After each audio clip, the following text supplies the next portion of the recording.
Good morning, Your Holiness. I'd like to begin this morning by reviewing just briefly some of the themes that we talked about yesterday, and then also to pose a certain question to you that I think connects to the understanding we have of quantum mechanics and some of the implications of quantum mechanics for our understanding of reality. As you remember, yesterday we saw through the so-called double-slit experiment that the results of that experiment led to a necessity of two logically contrary or contradictory explanatory ideas. So in the one case, one set of results from the experiment led to an impression or an understanding in terms of waves. A slightly different experiment gave results which, when we applied inference, led to the idea of a particle. These are actually logically contradictory pictures. A single entity cannot be both a wave and a particle. Now, this feature of quantum mechanics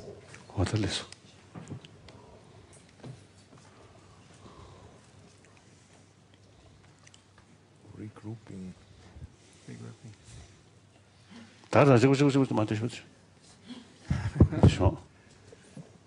Young scholar. Good young scholar. Very good one. Good morning. Good morning. Good morning to everyone, I should say. Yeah. This feature of quantum mechanics is very prevalent, namely that one phenomenon, one, you could say, result of an experiment, we use logical inference, leads to one picture of reality. A related experiment, a related result, leads to a contradictory picture of reality. Niels Bohr called this, the scientist Niels Bohr called this complementarity. That for a complete... Complementary, sorry.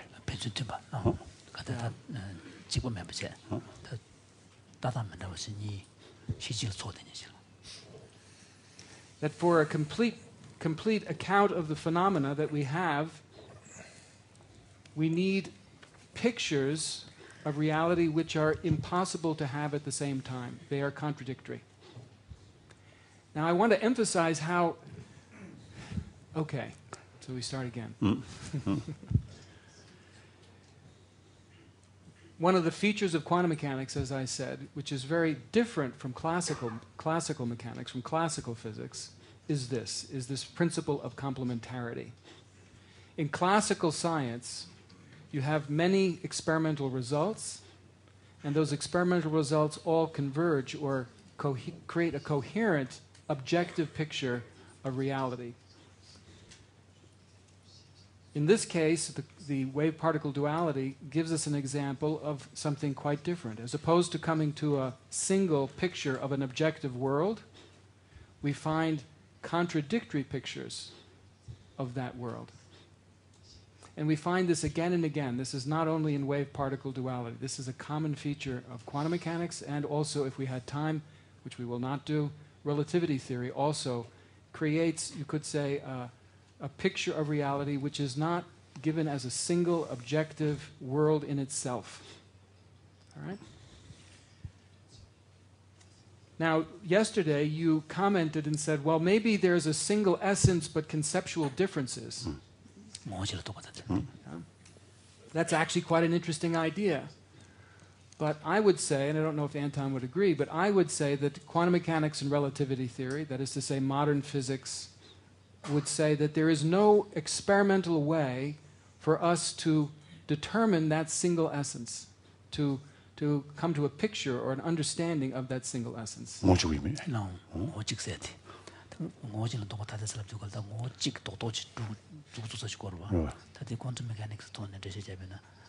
so it remains hypothetical. And from the standpoint of physics, if it's only hypothetical, then we have no use for it. You could say. So then the question arises, is there an alternative strategy? Right? If we have a... So what about the concept of time? Wouldn't be considered part of the matter? The concept of time? Yeah, time. So in Not this matter. Concept of time. Gosh. 얘네 그 타임이 하루다. yeah. For example, objectively 고니하게 규정하는 샤고면도. so time exists, but you cannot ground it objectively. You cannot ground time in an objective... 저 얘네를 떠야 돼. But still you can conceive of time. You can conceive of time, but this comes to actually something that George and I might be talking about this afternoon. That is to say, what is the origin of time?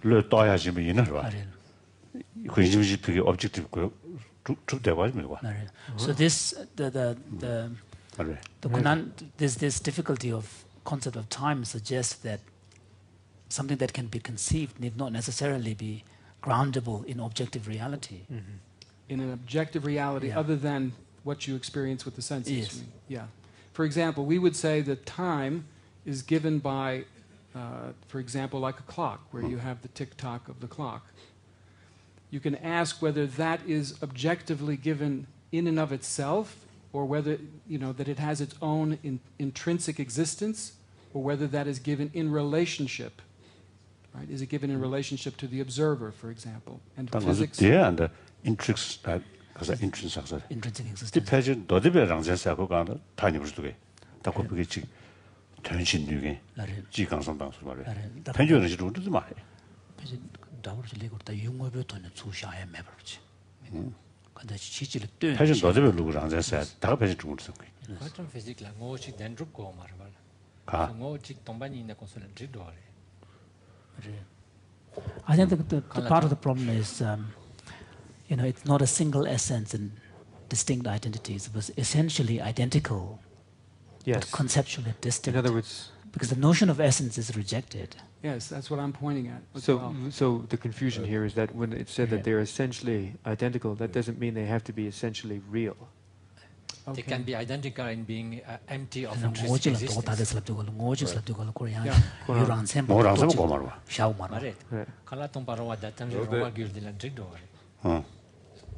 Did you want to say something, Anton? Well, I mean, the notion of time for physics is something like that.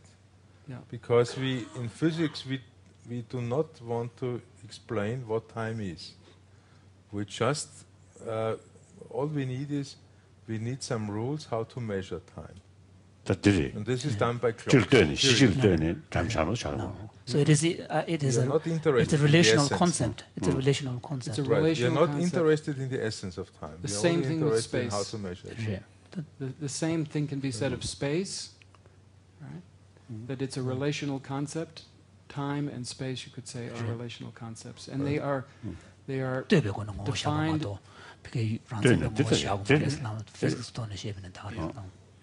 Now, so what language would you use? I mean, intrinsic existence is a kind of a Buddhist language, so no.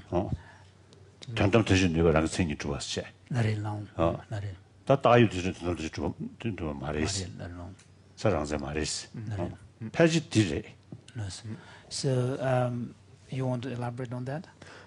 The question here is whether the notion of what would constitute the kind of reality that you're seeking here. What is the term when you're using it? It's not intrinsically existent. What do you mean by that term? Because you're kind of using a Buddhist terminology there. What would be your own language for that? For example, if we take the example of time, we both agree that it's a relational concept. It's a construct, which is labeled in relation to something else. So, and that suggests that there is a rejection of something. So it's not objectively grounded. It's not intrinsically real. That's right. So what do we mean by? So this implies that anything that fulfills the criteria of that kind of objectivity is intrinsically real. something that is not relationally constructed. I missed the last part. Right. Right. So Something that's not relationally constructed is therefore intrinsically real, and the question here is, what do you mean by intrinsically real? so Would what there would be something? Can I Because come there's in a- there? Please. There is So something. I mean, I would like to quote here a famous philosopher, physicist, Ernst Mach. Ernst Mach lived in Vienna at the end of the 19th century, and he is the only person whom Einstein acknowledges of having him inspired for relativity theory. And Ernst Mach said something very important. He said, every statement in physics has to be a statement about relations between observable quantities. So physics is relational. We have in physics, it is the great success of modern physics, starting with Galilei, that we have abandoned the question as to the nature of things. We only talk about relations and how to measure them.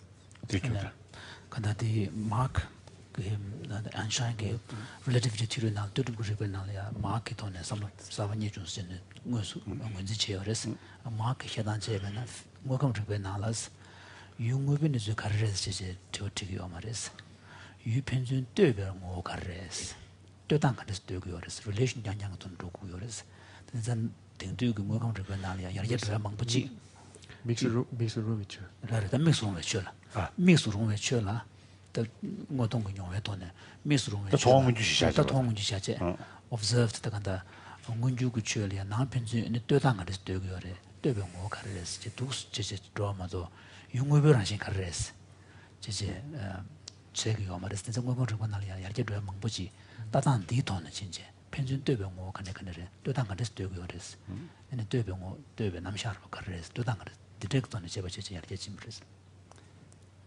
So I think we would say that since... Did you want to say something? 야, 내가 니도가. 네. 그게 objectively 자가 친체 많이 그것도 편은 되게 어려. 다 되베고네.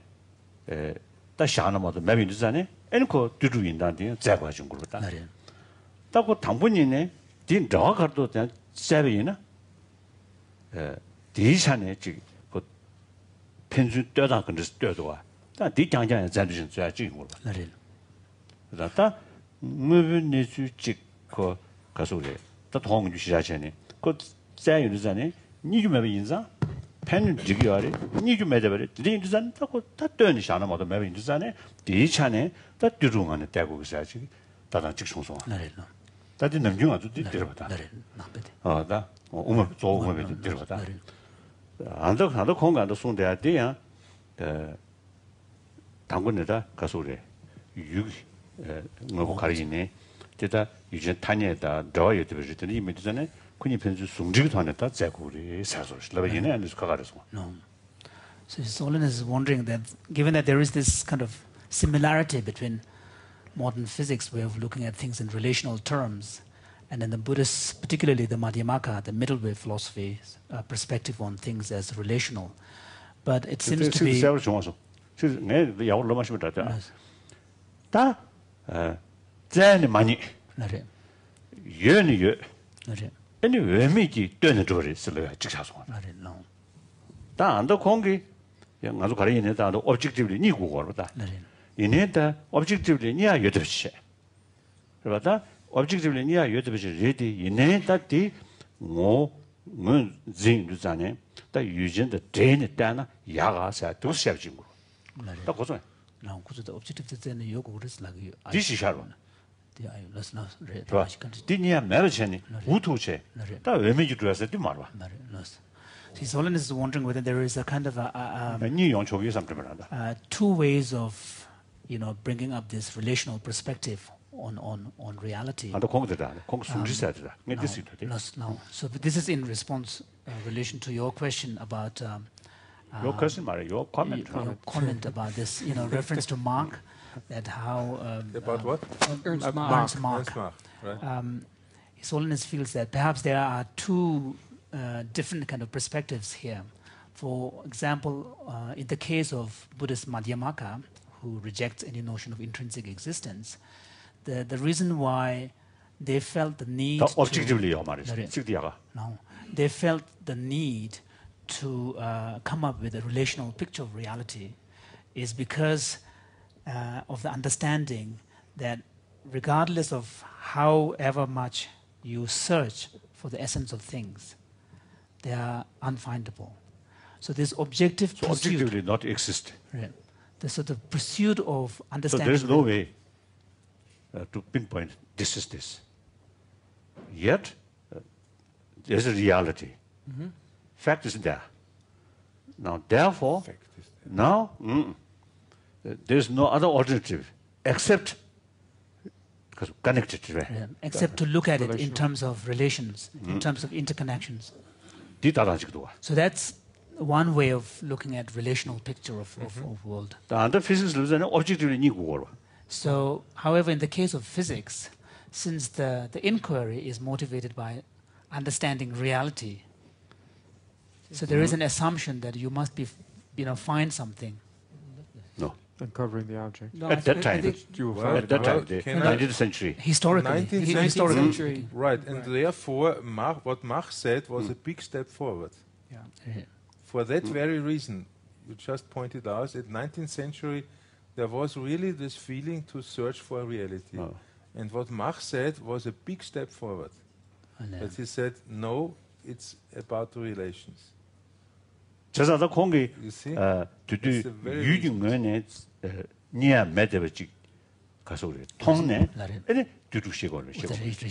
So in that case, would you say Marx's kind of insight is to point out that actually this objective quest for objective reality is in some sense kind of untenable. Illusory. Yeah, it's illusory. Untenable. So therefore... Illusory. Well, in the same way... Even at that time. Even at that time. And that's at the end of the 19th century, inspiring Einstein and also other physicists. And I think one of the things that's interesting is it's not only a philosophical point. Although Ernst Mach was a physicist, he was also a philosopher. Right. But he was anticipating the evidence. He was anticipating the results of relativity and quantum mechanics, which support this kind of view. So, may I ask, just so for him, looking for the relation between objects was not another means of getting to objective reality. In fact, he had abandoned the search for objective reality and decided the only way to go was... objects. He said between observable quantities. And quantities is actually a bad translation into English. You cannot translate the original German well into English. It says, it would be something like observables, anything, so some things. A very diffuse word we use. But in any case, the so what is the exact meaning according to the German word? Beobachtbare Größen. So the real meaning. Größen means magnitudes, sizes. So it's an attribute. It's not. Größe means magnitude, size, how big something is. So it's not a word describing essence. You see, it's a word describing an attitude again. It's a character. Professor Singer also speaks German.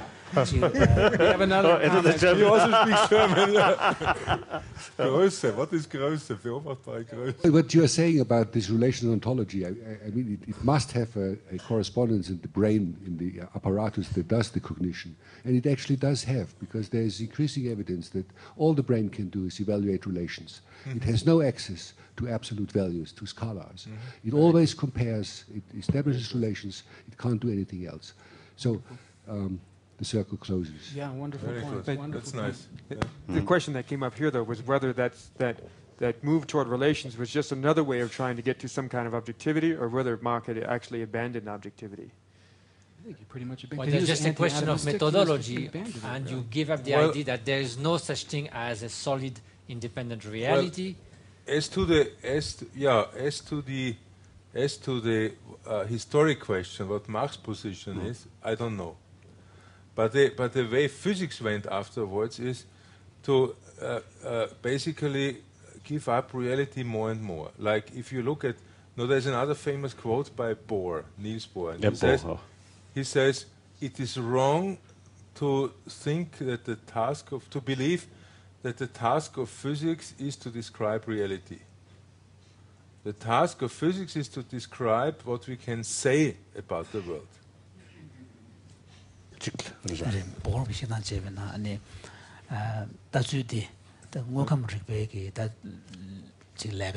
Task the any mobility decisions labena nobres ngogam gribeki any chawakares labena mobil nesudi 가져줄 부동안주 대시잡 두고 그랬지 이제 how much we can say 가져줄 것도 줘 두고 그랬지 이제 두스군데 지고 그랬어. Martha also Martha Farah also has a comment she would like to introduce here. Actually a question, and the question is, are we talking about metaphysics or are we talking about epistemology? It sounds like these physicists that you're quoting are abandoning metaphysics. They're making a statement about what we can know, and they're denying that we can know absolutes.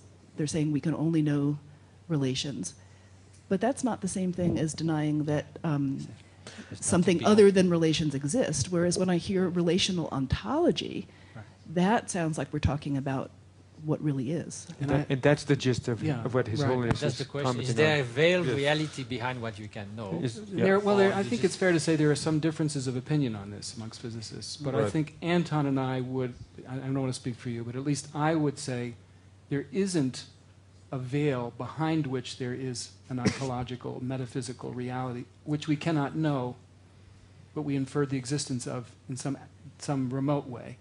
No. We tried that. We keep trying it. And as I was saying, physics, quantum physics in particular, says if it's behind the veil, it's contradictory.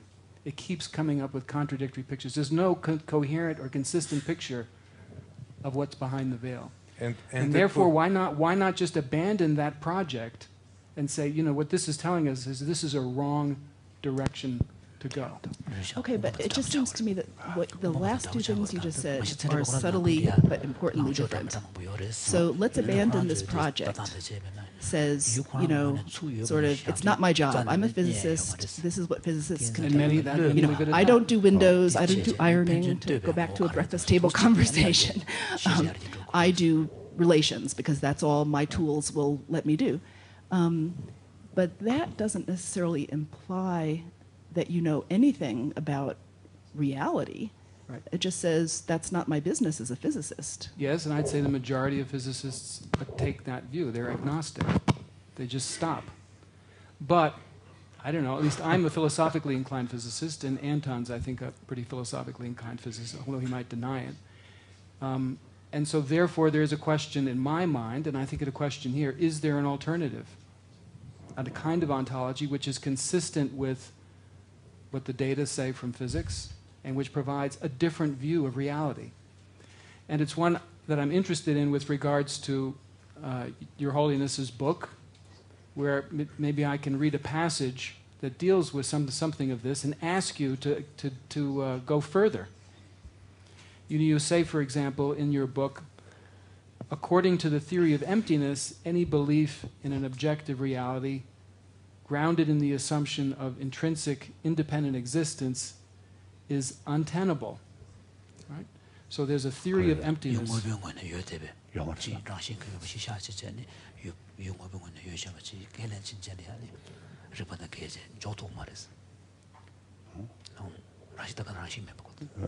Yeah. This sounds very familiar, very similar to what it is we've just been describing. Yes. Yeah. But there's a difference for me. Please, go ahead. There's an important difference. And to me, and now we come to a point which has been essential to our discussion all the time. To me, the individual event, the individual click, which is random, which we cannot influence, to me is the only evidence we have of some reality existing. The rest are pictures. The wave, particle. The phenomenon these are just is what pictures. Right. These are just pictures. But this individual event shows us that there is some reality objectively which we cannot influence. So you would call that objective reality? I would call the click objective, because we all would agree that we hear something there. What it means, what's behind it, how we view it, is a completely different story. But this very simple, primitive fact, I think that is beyond debate. That's 가서 그게 유중원의 루드가 임치 봐. 그때 유중원의 루드가 인도산에 됐다고 하면 와. 다디. 안 됐다는 자스니 규진께서 말다. 말해라. 규집에게 준적이 된 줄도 말다. 그 때는다고 된 줄. 디샤비는 다디 때는다고 하면 와. 그랑은 줄 봐. 유중원의 줄 봐. So from your point of view, that click is not relationally defined. It has an objective existence by virtue of its own essence, by virtue of its own nature. I would go that far, yes. And see how the reaction is. I would go that far and see how the reaction is. So did you do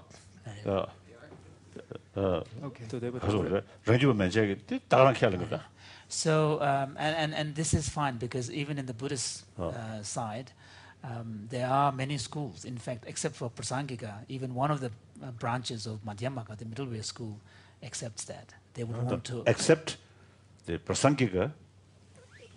All Buddhists accept that. Yes. This objectively. Yes. Should be. Yes. Okay. No problem. So that contradiction. So now the point is that this click, this primary phenomenon, is not dependently arisen. Right.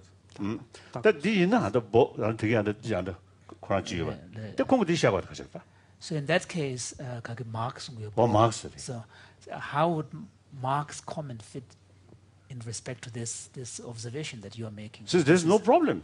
Objectively, we can pinpoint. Yeah. So why? It's relying on observer. Why? Why is... Sorry, I didn't understand. So His Holiness's point is that if we can assume at least this primitive form of reality that is totally objective, unrelated to observer, and so on, then why would Marx say that you have to abandon the search for objective reality and look at it from a different angle? Well, he said every statement has to be a statement about relationship. No, he's saying every statement in physics has to be a statement about the relations between observable quantities. Yes. Physics come in when we have a couple of those clicks, and when we want to understand the relations. Interpretation. Then the physics come in. And this is what Marx says. That's true. Okay. Yes, there's no problem. Could we ask Evan? Evan has a comment here, I think, as well. Just to make a philosophical clarification about Mach that I think will address John's question and also Martha's and some of the comments of His Holiness. So Mach's point philosophically is that the concept of reality is empty if reality is defined in any way separate from observables. The only content that can be given to the notion of reality is in terms of observables. So it's not as if conceptually you have observable defined as observable of reality. It's rather reality is defined in terms of the observable. Okay, so that's point one. Then point two, on the clicks, it seems that the clicks are dependently originated in that sense of observable, as I just elucidated with Mach, because they're there because of a measuring device. So there's a dependent relation between the device that you're using to observe reality and what arises given that device, and that's dependent arising. No, I disagree. No, okay. 가사 양만도 뒤셔야 되거든. 통은주찬 디 진지글로디 게임전에 디어리스. 디 가서래. 통은주고 유진의 마찬 디 유명 타지 못해야지. 딘에서 가갔다. His Holiness feels that that is a slightly different point, because yesterday we had a discussion of how existence or reality of phenomena can be only understood in relation to an observation. So that was, and then the discussion centered on, from the Buddhist point of view, that would be seen as talking about an evident facts. So observable can be translated as evident facts. Are we okay, George? Did you want to? You had a point? Yeah. But and this, I think so, this yeah. also connects to something His Holiness was saying earlier that we didn't actually manage to translate, which is the question of what kind of objectivity are we talking about. And one of these lower schools that His Holiness mentioned was the Sautrantika school, according to which basically the criterion of something existing is that it has a causal capacity. And the basic causal capacity that's often used is the ability to create a perception and cognition. So it sounds like here what we're appealing to here for our criterion of reality is that the fact of being able to create a perception or a number, to create an effect in consciousness, that means the thing is real. So we hear the click and we say, okay, it's real. Yeah. So that's actually not even really Madhyamaka anymore. I mean, we're down to even a lower level of interpretation where reality consists of these particulars that are perceptible. Matthew would like Yes, to. I think one of our purpose of our meeting was to deepen His Holiness' book and to raise challenges. So it is quite true that the lower view of Buddhist view will agree with the definition of the click being real, but precisely what we would like to hear, I think, and everyone would like to hear, is precisely what His Holiness says in his book, that in ultimate investigation, this is devoid of reality. That's the view of the Prasangika, which would challenge that point of view, and maybe that's what we would like His Holiness to explain, how this would challenge, not the lower view agree with that point of view, but what will be the final investigation that will say that it is actually devoid of intrinsic reality. Yeah, what is meant by that, devoid of intrinsic reality? So that's what we would like maybe His Holiness to. What is meant by intrinsic in that sense? So that's what the quote you gave, His Holiness, is based on that view, and maybe we should request His Holiness to explain that to us.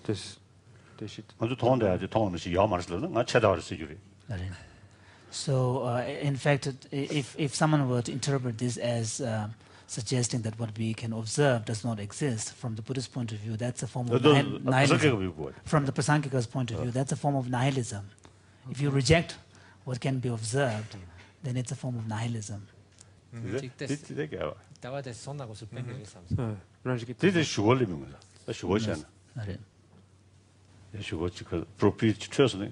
So His Holiness was saying that maybe when there is an appropriate point in the discussion, maybe he can elaborate on the question of intrinsic, being devoid of intrinsic existence. Okay. Pardon me? Now, somebody said now would be a good time. Maybe we can.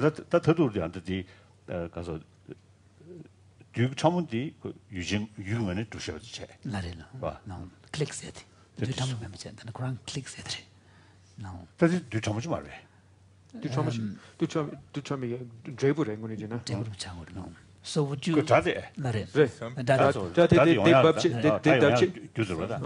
So when you say that it's a primary phenomenon that is objectively real with respect to the click, are you talking about the observed phenomenon of click?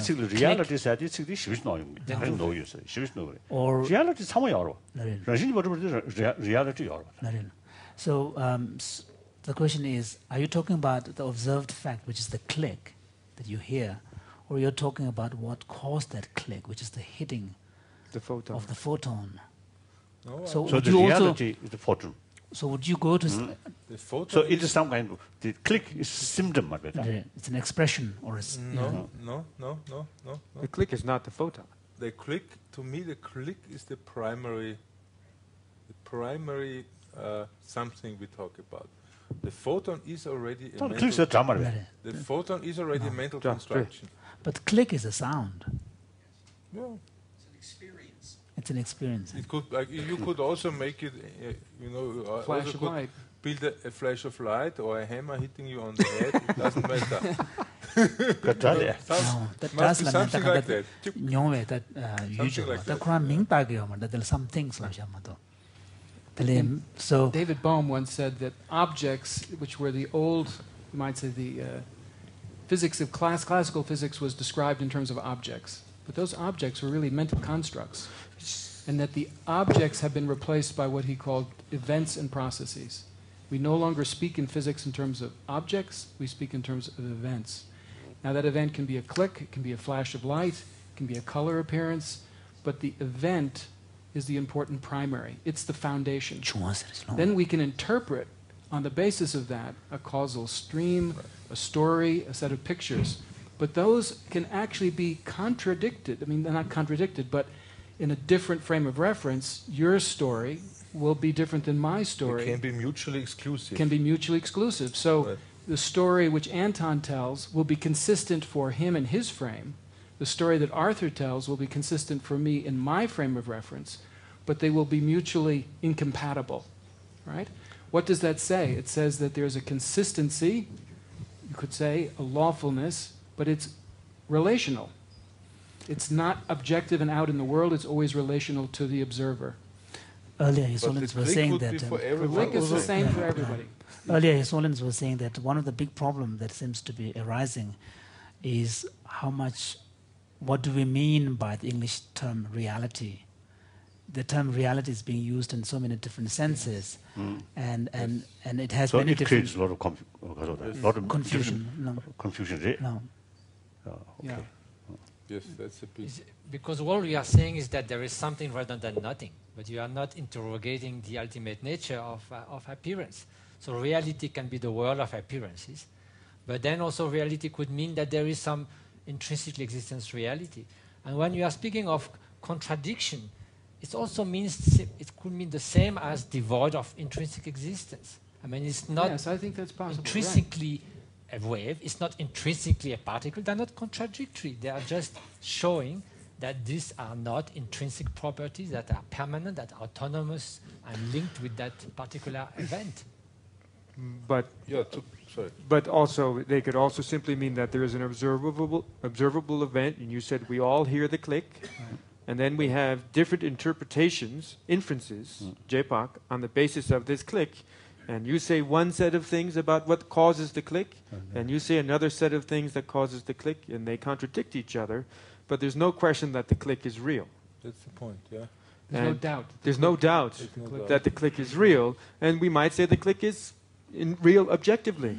And we would say in Tibetan, it's objectively real. And you're not going to say there's any problem with that. Right, the events are the primary. But that's different. That's different than saying the events are the primary is one thing, and this is part of what Matthew is pointing to. No argument in this truly existed. No. So in that respect, so from Anton, from your point of view, in order to accord reality to something, it has to be done only in relation to an observation. It has to be an observed phenomenon. I would agree, yes. So what about before the observer's existence? I did not say that the observer has to live at the same time as the observed. Oh. 유쟁기 다 통한 판에다 샤고레스 뒤냐보요 말했어. 근데 두디집에서 좀 말했어. That's good. 딱 가서한테 나도 뒤집에 통문주 셔집이나 우서버디는 야래 우서버디면은 야마스죠. So yesterday we had a discussion about the kind of the reality of the evident facts in Buddhist language, the observed phenomenon, and without an observer or without an observation, the facts do not exist. So Evan, that you brought that up.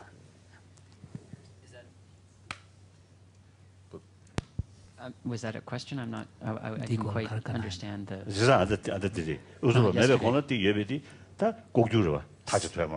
So would you agree with Anton's point here, and say that But Anton 말해. Anton이 가서 유 남샤 줘야지 유진 때버렸어. 이제 유 줘야지 유진 줘도 뒤념고 말했어. 맞습니다. 뜻이지. 이게 뭐죠? 딱 가서 통원군주가. 봐. 배나 가래 가서 드리면 볼로는 같이 샤워나 루시. 근데 가만히 봐도 다 주도 말이야 저러다. 봐. 다디 제지로디 여러 그도래 그정서 가래 그 제지도 말이지 이네 지 현지민국으로 처기사 계속 어 디디디 His Holiness is one. 다들 observe 뭐 주고 여러 말해. So observe 주고 여러 obviously. Anton's point seems to be clear because he's saying, you know, in order for a phenomenon to be real, although it is defined in relation to an observation, but the observer need not be at the same time. So that seems to be clear.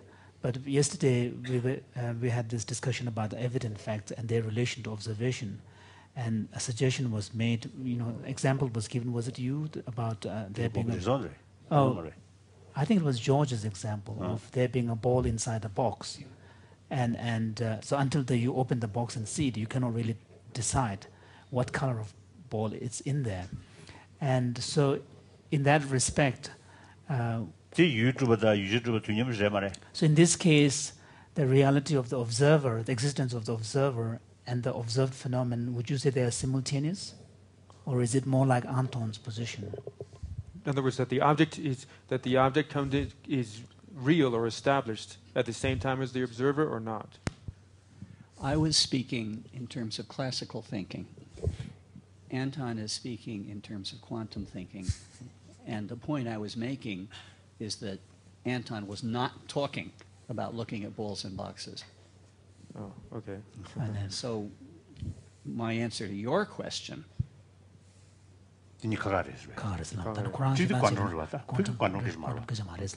That's right.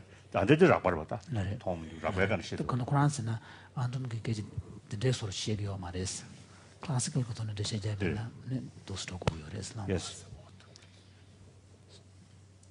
Want me to answer the Sure. question? Yes. In classical thinking, in classical thinking, which is naive, the color of the ball in the box has always existed. In quantum thinking, yes, which is extremely enigmatic, at least to me, is that the color of the ball is that the color of the ball comes into existence when I open the box.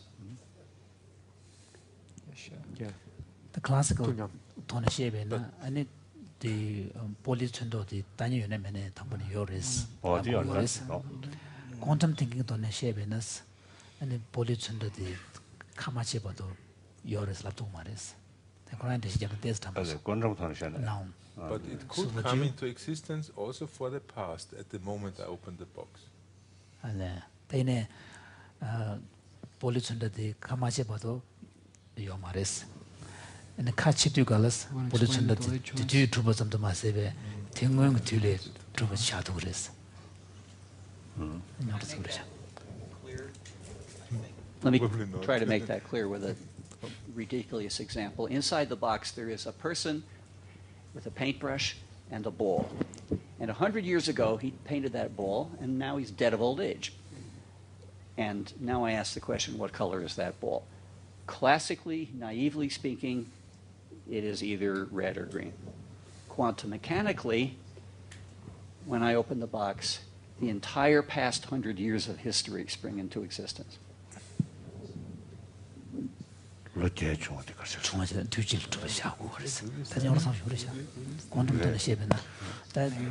to the shape, Mijidina data, turn the chew another turn the Lojango and Chubano, could chew around degrees.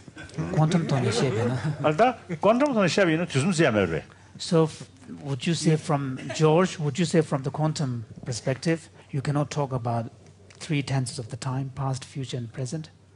Anton, help. This is back to, in some sense, Schrodinger's cat and something called delayed choice in quantum mechanics. If the state is prepared in a superposition state of red and green, you're in the same situation that you were with Schrodinger's cat. If you had a random event triggered the painter to paint red or green, then the state is a superposition state throughout all of that time. And as long as the system is completely isolated, so there's no contact with the rest of the universe, then it proceeds to evolve in this ambiguous state, only collapsed into one or the other at the time of measurement. That's the way I would speak about it. 그래서 그 사람 변수 직송송아. 디지털 어떤 마음을 좀 죽 잡지는 것을 나 패지 죄송 야면서 지금 이거 샤카고 찍고 그래서 그런데 수보position스라고 그러봐. 이민이가 그 차지 샤제. 뒤내가 볼때 아니 지금 쉐베다 리뷰 되고라. 그것도 뒤 다시 제고 그러봐. 다시 되고라 아니 신에 이마다에 남샤 남이 제도 그랬어. 뒤버도 아니 이민이가 찾내제. So would you say that until the observation is made, which decides whether it is whatever it is, either or, until that point, the state is all in the superposition where there is both either or together? You can have a long-term superposition state, yes. Yes. I mean, it's difficult to achieve in fact, but that's in principle the case. Principle. Are superpositions established independent of the observer? Yeah. I mean, so they exist in a sense objectively? They... Oops.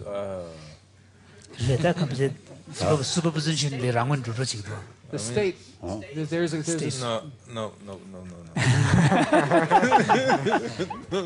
그래서 그래. 네가 이 배차지 뒤져 봐. 다티 유전 되고 말봐. 유전 태운 되고 알고 지도 되고 알아. 다 object로 찬도 그래. 유전마도 얘기. They also exist in relation but not yet with your consciousness. They exist in relation with the whole world. They can't because they're totally isolated. So. If we go back to the Bohr saying, physics is not about the world, is what we can say about the world. So the state is what can be said about the situation. Now you have to tell me whether you consider something that can be said about the situation as objectively existing or not. I don't know whether you can attach. Why can you say something to about such a it? thing like that objective existence? What is your evidence for saying something about it? The way I can, because I have some knowledge about the system prior to the moment when I want to make my statement, and what my statement basically is, the state is the essence of all possible future results of possible future observations, probabilistic prediction, and that's it. And I have learned in doing earlier experiments that that way to proceed works. That's it. Now, is that objective or not? I don't think. Well, it still sounds like what you're positing is some kind of, let's say, a quantum whole, or some kind of entangled state that you're just not part of as an observer, but still you're positing that as independent of you. No, the state is just my way of describing the world. Describing the world. But it still sounds like there's a world that's not... I have the earlier clicks, and based on these earlier clicks, I make up a story. And that story is called the quantum state. Okay. So that is, Arthur sounds where you were kind of going... Well, I was putting a little more emphasis on the reality of that quantum state, but I can see how Anton's picture is a perfectly consistent one. Wolf, did you have something that you wanted to contribute at this point? Yeah, it's a naive question.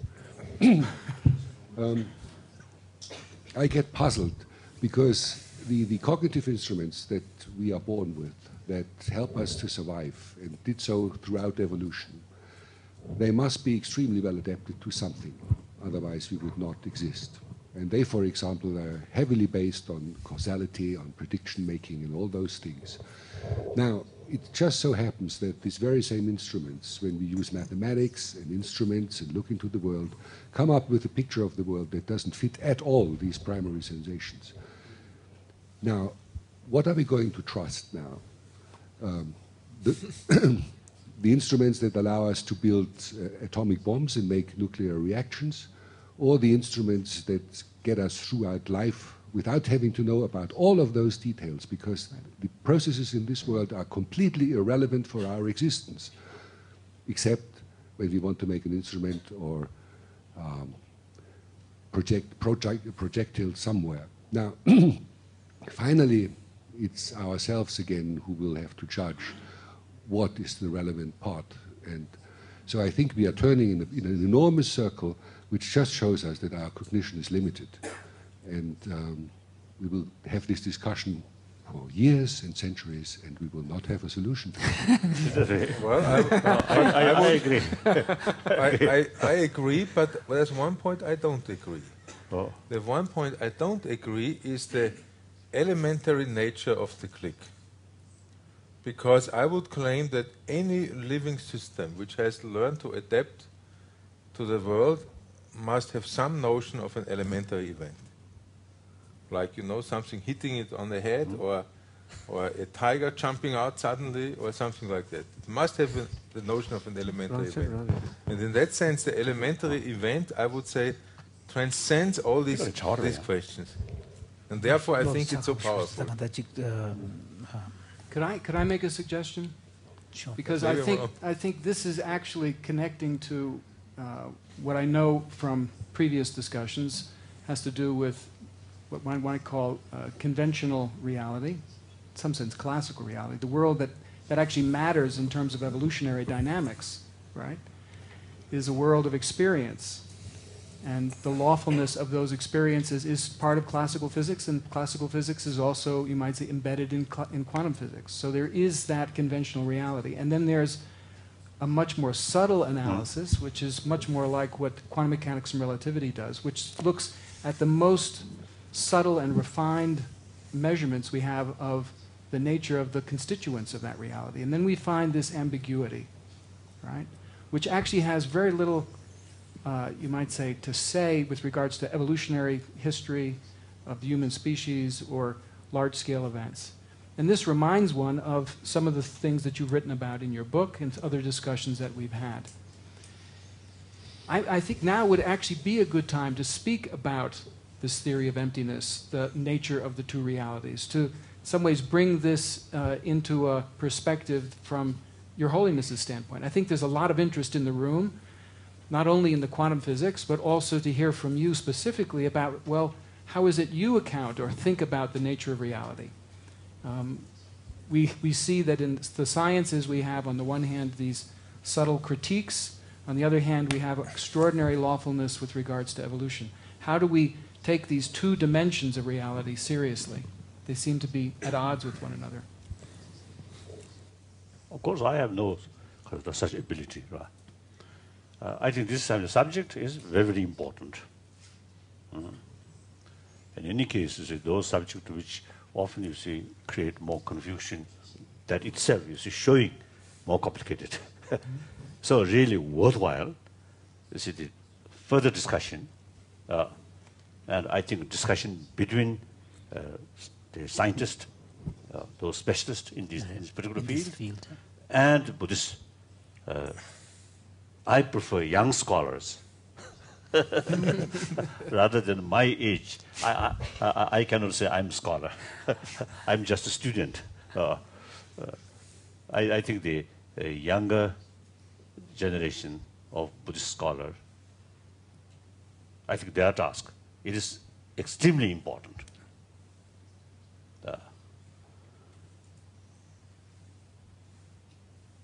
So I think both position, both sides, I think should be complete open, anything possible. Buddhists should not take our own sort of position. Anything can possible. That way, that kind of attitude. Openness. And scientists, I think generally, that kind of openness. With Buddhists, I think through years, somehow we indoctrinated. also scientists. maybe okay. So I think it's really worthwhile. 하더라도 여러분 그렇게 나와서 되더라도 그저 땡땡하서 가서 그래. 딱 익절을 중요하잖아. 그래. 그래서 체도 이준데 좀 대성간서 가서 줄. 애는 아주 배배면에 지금은 다시 삼로 구양고. 양 일고 너버여 돼 봐. 다 싫어 쳐, 싫어 싸워, 싫어 누워, 싫어 싸워 상황고도 와. 봐. 다 든지기 파네. 그래서 심주자한테 뺏게 하지 버리셔. 양 안에서 렁로로 직심체. 뒤에 계시게 맵체. 저 용시보다 찌양 타봐. 상로 구양 것이다. 그래 봐.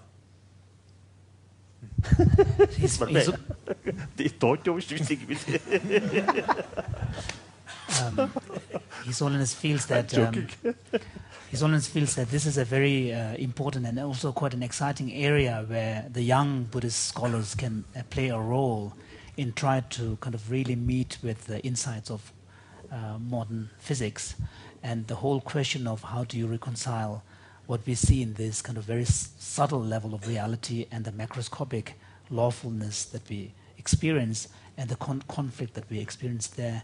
And in this respect, he was pointing out that the need for actual translation of reliable texts from the physics side into Tibetan.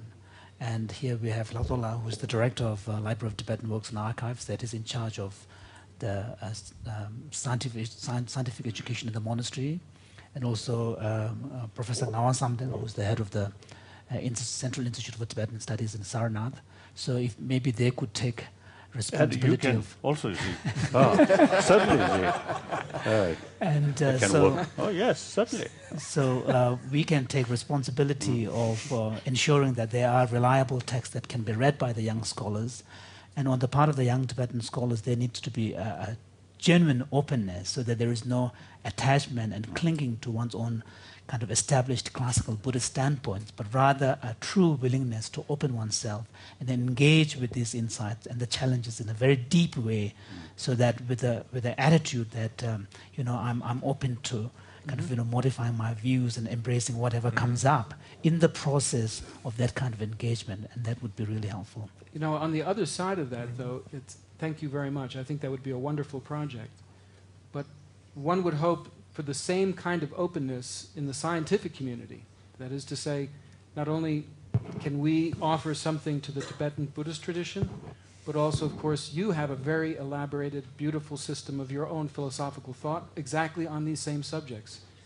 And so it's important for us to receive a comparable offering from your side. And in particular, I think there's still a desire, even today, even now, to ask Your Holiness, well, from your standpoint, if you were going to speak to a group of scientists, and you have a few here, but this will lead to a book, and how would you approach this very issue?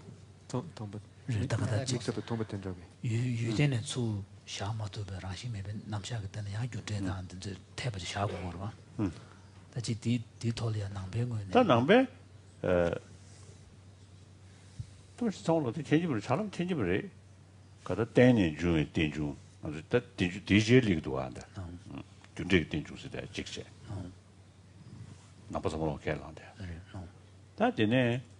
때는 따고 써야 되리야. 그 차셔를 때는 따고 써야 ten중 직릭도 와. 다 대행은 뭐 그럴 리가 없다. 해질 리가 없다. 써버려. 이 오비스시. 다전에 무튼도 sometimes 전에 따고 때는 따 써야지. 근데 차진 다 뭐 가도 가이네. 다 뭐서 걸베. 할람도 쭉 가도 가이네. 그 차진이 드리미도 그 차를 때네. 다 두등이지. 차를 때네 따고야지. 그 차를 때네 따고야기. 뭐도 투스도 가도서 내가 또 걸어서 코로 차진 코로 시안을 때면 라왕도 되지. 매버인서 그 시안을 때네. 아니 다 도주마도 매되지. 그봐. 다 두두두 세르잖아요. 그 때네 따고지 인신절이야. 한다. 고랑 가서 우리 된디 탄예디 주세 된디 디리스니 유중원에 저서 제매되지. 뒤에나 아니 때네 따고 하면 또 그러셔야죠. 그봐. 근데 차쟁 뭐부터 그걸 시안을 때미기. 근데 모두가 지듯이 시합은 시시하니. 그래서 제가 그 시안을 떼고 할게요. 디 모두 샤이르즈는 시안을 때네 따고 할게요. 자꾸 시안을 때네 따고 하고 그 당도 뭔것이 용대도 와냐라. 때네 따고 고아라고 해서 시합이네. 그 때네 따고 뭔것이 내용도 와. 자 때네 따고 내용이 되기 그 시즌 내는 거 같도 그러나 그 탄년도서 된디 된중원에 매들지.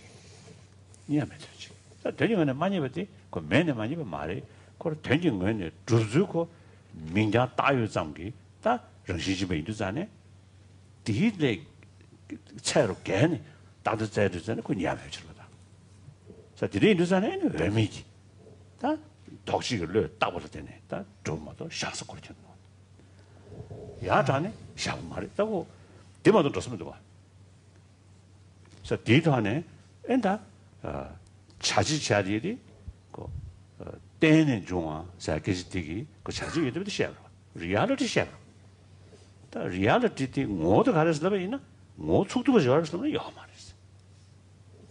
타니스야 되지. 내가 하고 싶지 않아. So that's all I can remember of this. That was a big one. So His Holiness was saying that in some ways actually. 그래. 그냥 건설자 맞아서 들고 말해. So he says I have to seek their support. First, They are your team. Yes, my team, yes. So in some ways, His Holiness was saying that most of you are already familiar with the Buddhist perspective on this, and the key element of the Buddhist perspective here is the principle of dependent origination. And the principle of dependent origination has been understood at different levels and in different senses in the Buddhist tradition. At its most kind of fundamental level, the principle of dependent origination is understood in terms of coming together of events and things through a relationship of causes and conditions. And that is the basic level of understanding of dependent origination that is common to all denominations of Buddhist schools. But however, if you look deeper into the implications of this principle of dependent origination in terms of causes and conditions, you can go further and in fact understand.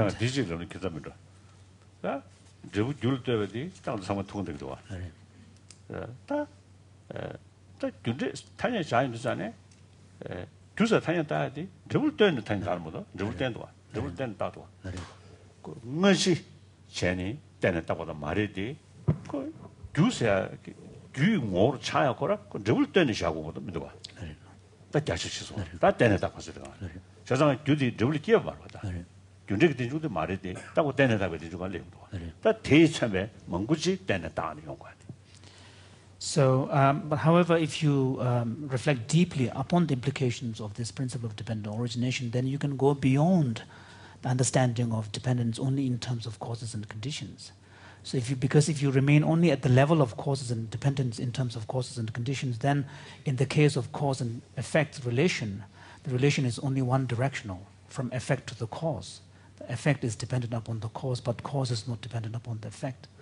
However, if you examine that relationship more deeply, you will understand that even the very identity of something as a cause is contingent upon the definition of effect. You cannot define something as a cause independent of the effect. So the very identity of what is cause is contingent. It is relational. It is in relation to something that so it the causes produces. themselves aren't, in some sense, real. Yes. They do not have intrinsic existence. They do not have intrinsic existence. The And theories also themselves are conditioned. And in this context, we will understand that the relationship is not only unidirectional; it's both ways. There's a kind of a mutuality of relationship, and in this way, we will also understand the notion of relational concepts. But generally speaking, there are very obviously relational concepts. Like His Holiness did not give the example, but he probably meant rinpoche na tungushin to say the word.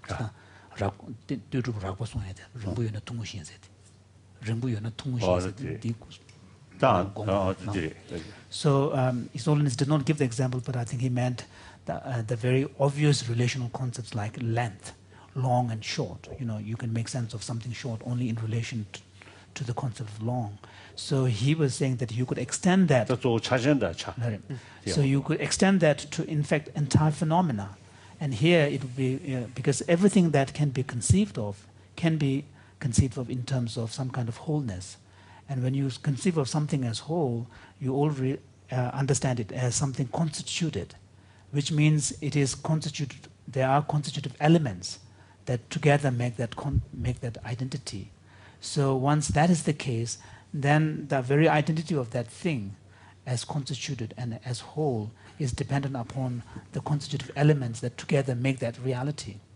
So in this way, you can extend the concept of dependent origination, not just in terms of causes and conditions, but even in terms of their very identities as wholes. As wholes. But the relationship between parts and wholes, so that you're speaking about constitutive elements making up the whole. It's the parts. The parts and the parts. whole. Yeah.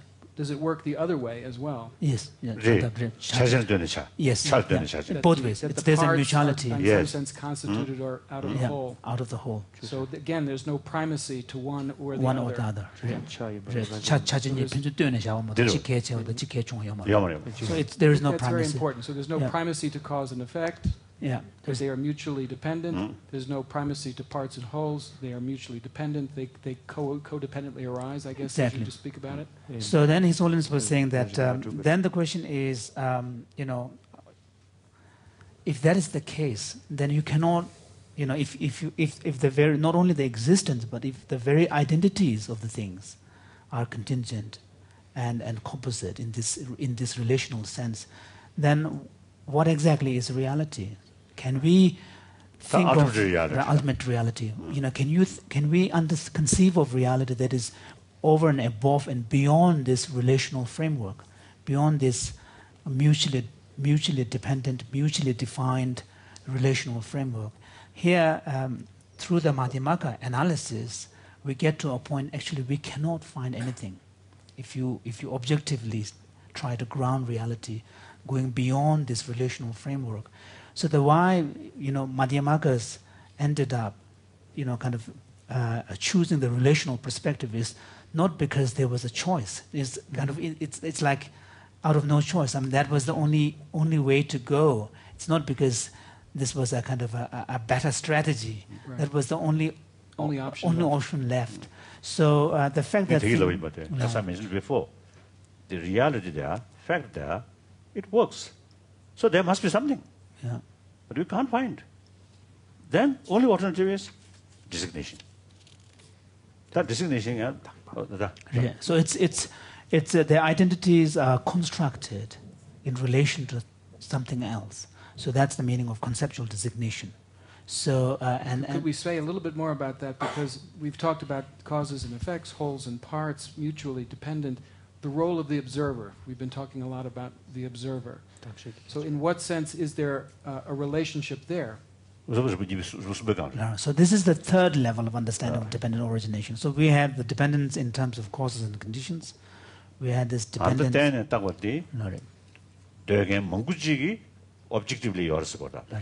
So even at this second level of dependent wholes and parts, there are Buddhist schools who still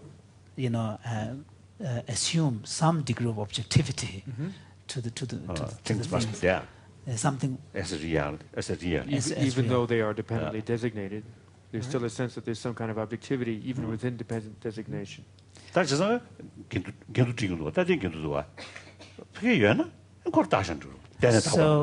So then from the perspective of the third level of understanding of dependent origination, which is dependent in terms of conceptual designation, then the question is raised that if there is something objectively.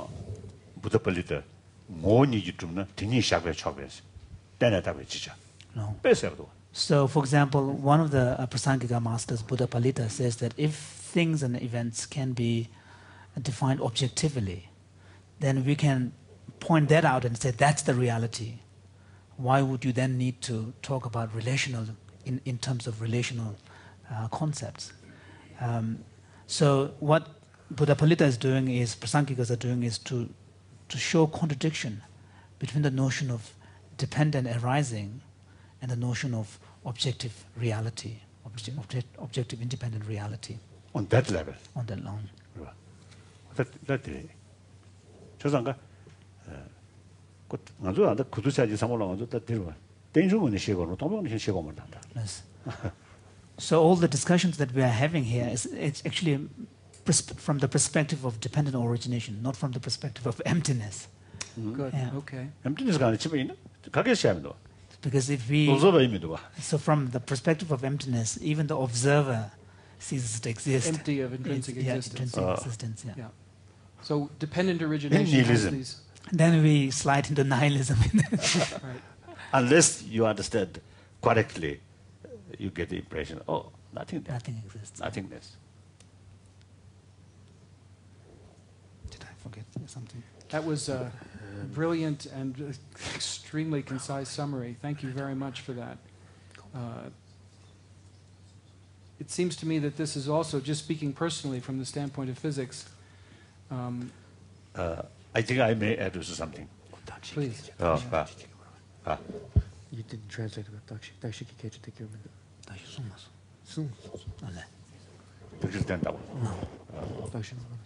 It's okay. No. Okay. I wanted to add something. I think this theory not necessarily come as as I understand about the reality. Dependent origination. But I don't want to say no. Now, this theory, main purpose is our mental attitude, grasping everything. This is positive. I want. This is negative. I hate. Now, that comes from the grasping. No, clinging, grasping. Object as well as observer oneself. So now the only countermeasure for that is the understanding of the ultimate reality, or shunya, or nothingness. Emptiness. No, emptiness. No observer, no object. That is so the 다도 보세요. 나래 셰시지. 다시 좋대리. 이내다 디샤 유즈ane 그 뭐를 당 것을 취해남기 예로로 거에 또 쉬운도 텐데 겁니다.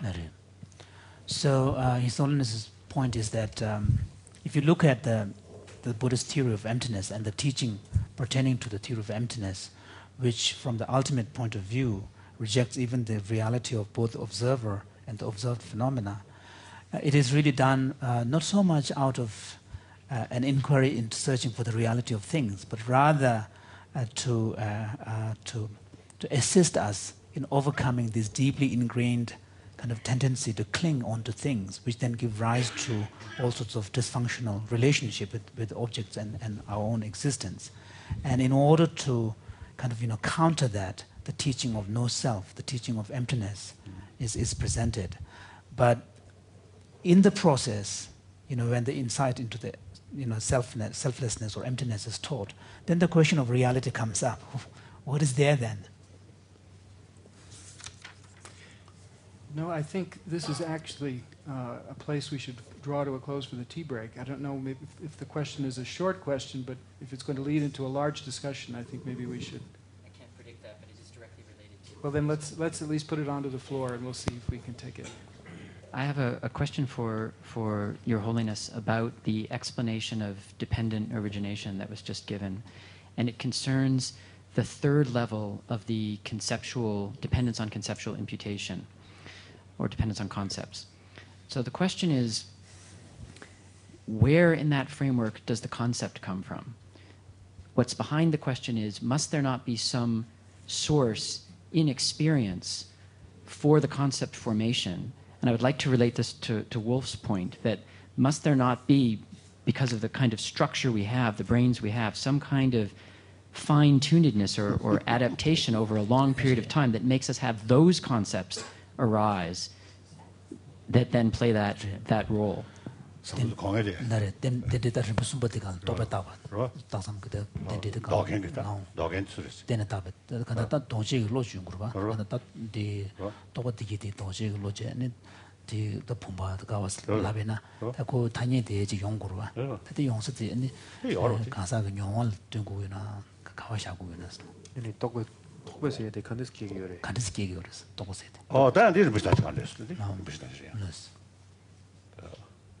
로인 남샤디리야 멍구치다 멍구치빌리고 당연마다 와서 계속 주물이 똑바도 도미니 이와치야 표정 안 주디 배제 나로래 가들 자연기 남중어도 심중을 주저지시니 근데 나도 샤워보다 저 나도실이야 지가래 샤워 멍구저래 두주던라지 가 침전한 두지 동안 침전한 두지 동안도 이죠. 자변은 간 수지 삼스다면은 녀문 대디시동 송고 거다. 직등이 가서 언제도 송야 말이데 녀문 대디시동 예번 난시 똑바 대디시동 연구로다. 그러다 똑바로 쉬워진 거 봐. 한다 공기 한다 some scientist. 바로 공한다 엘리크사. Paul Ekman. 공기 때나 가래 직나르에 근데 야 대세몽심식도 아주 타냐 담아서 자상 갖다 콘조 안 되지 샘그 천리고 다시 천리고 저 콘조 심주체니 다 똑바 담는데 드리는 용기 있으니 콘조 여와 목체임도 와 아주 흉나 많이 비던데 사가시 흉 저땅 아주 뒤를 내배 제공을 좀 찬주 그 추울 심불마다 이게 대학가게 말이다 아주 영라변의 심중을 쓰시셔다 대간이야 다양상다 지 믹스의 님십 체계는 다 똑배 릭담다 드리는 연구들이 그 인식 나로리아 그 민지지 소스도와 디딩 아주 비인나 교니 아주 추울다고 하셔야 돼. So this raises a very important question because your question was where are these concepts coming from? And the interesting question is that His Holiness was referring to earlier meetings when we had discussions about the various types of mental states, conceptual, non-conceptual, perceptual experiences, some of which are sensory and some of which are non-sensory and so on. And so this raises a very complicated question. And as human beings, we have so many thoughts and concepts that go with those thoughts, and based upon our understanding and experience and so on. And he was then referring to the young Geshe scholars here that in Abhidhamma taxonomy of mental states, we have what is technically referred to as mental factors or chaityas, and in influential text Abhidhamma Samuchaya, which is the influential text, there's a list of 51 such mental factors, but there's another text which refers to 75. And then His Holiness was saying that in listening to Paul Ekman's description of some of the various kind of emotions, even within the category of fear, there seem to be different types of fear, and some of which probably, as individual categories don't exist in the Buddhist literature. So he was saying that we, on the part of the Buddhist scholars, need to look at these, and then maybe we need to enrich our own taxonomy of mental factors. That would be really helpful. 답변은 똑바로 차시네. 어저께는 유사 나와서 또미제 또 똑바로 뒤지도 되니 다른 지등에 시대 거로다. 또 똑바로 차시네. 그런 아주 이 유 가서다. 유치라고 지 또미 시베 그게 통 신변 내걸로 그냥 딱 상당한 게 두시계인데 똑바로 이 거로다. 그봐. 다 뒤두자네 둔지 돈도 나왔어야 돼. 그저지라래. 로텔. 그봐. 다 미기시에 그 둔지도 만져보시니. 그걸 태가를 유 잠바하게 통되는지. 지금 알아보다. 계속 통되는지. 개발자 통되는지. 내가 대가를 하느냐 똑같이 열려대요. 그러다. 그 상현 도구요. 뒤뒤고 똑바로 물직도 와. 다들 내 미수 보이나? 유리도 맞춰야 되고 그러라. 다 유리는 신 제니. 로를 쳐야 돼요. 똑바직도 와. 대리 유리는 신 제베 다 똑바 쌈직다. 양 똑바 대라. 유리 넘버 세버 차대로 지금 연구를 봤다. 유리 넘버 세버 차 대백급지. 유리 넘버 세버 차 맞아백급지. 다 유리 넘버 변 차과를 차샤비나. 유리 넘버 세버 차단기세 유리 넘버 세버로 차 넘버 세버 차로 쌈게 내급지. 유리 넘버 세버 차차에 제일 용서를 숙성부 용돼야지. 똑바로 내가 먹고도 가. 내가 안 되잖아. 야. 민 타냐 잠도 와. 믿어 봐. 그래서 어디에 여시 하면 좀 찬수. 딱 콘서트한테 구두를 제일 늦잖아요. 14호 구도 가. 맞으면 가서 어디 토미 구진이랑 가서 캐비를 쓰고 말이지. 이내다 가다미 샴직을 수지하네. 나비 좀 속으로. So again, this is in relation to the monastics who are here. For example, in Buddhism, the general kind of distinction drawn between conceptual versus non-conceptual is that conceptual thoughts engage with the events and objects through the mediation of concepts, through language and concepts and so on. So there is, and it's in that sense more indirect engagement, whereas the perceptual experiences are more encompassing and direct. And they also conceptual thoughts engage through the mediation of what we call tunji, generic image. How do you translate tunji? I translate that as universal. Universal. Like and an also idea or universal. It's more like a kind of idea. And one of the characteristics of conceptual thought is that it conflates time and space and kind of, because it imposes a certain universal upon the object. And so you can, even within the concepts, you can see distinctions. For example, when you're actively looking at an object, so at that point you have the perceptual experiences that is occurring, but you can also have at the thought level, thoughts processes as well. But within that thought processes, you can have, for example, if you're already making evaluative judgments of whether this is desirable, undesirable, attractive, good and bad, and so on, you're already at the level of thought as well. So there can be these kind of processes that is occurring when you are actually seeing the object, which very clearly, while you are actually seeing it, or contrast that with a situation where you are not actually seeing the object, but you can imagine you're recalling your memory of that object and start having thought processes. And even there, then when you have that kind of thought processes, you are invoking something, you are imposing the universal, and even there you can have different degrees of clarity of that image. So there seem to be, and then sometimes you can have thought processes that are accompanied by very strong emotion, and sometimes image. In response to the image. So, for example, if you have an object of some image of something that is very vivid, which has much more emotive content, then the vividness of that image will be much stronger. So there seem to be different types of, even within the conceptual thoughts, there seem to be different types. So His Holiness was saying that these things are becoming more. So you can have a different qualitative image of the object when it is accompanied by strong emotion and when it is not accompanied by a strong emotion. So there seems to be differences. So different stages.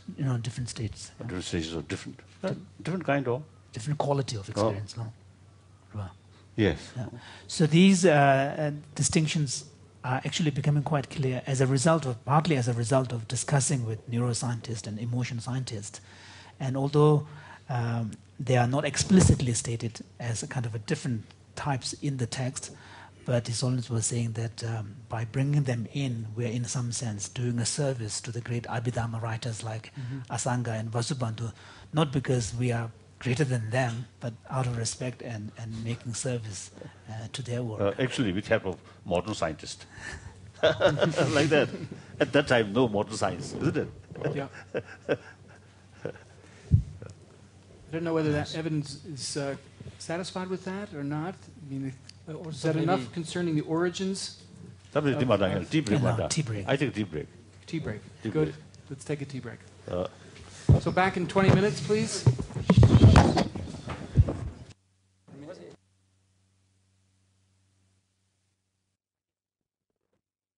Thank you. Thank you. Very good.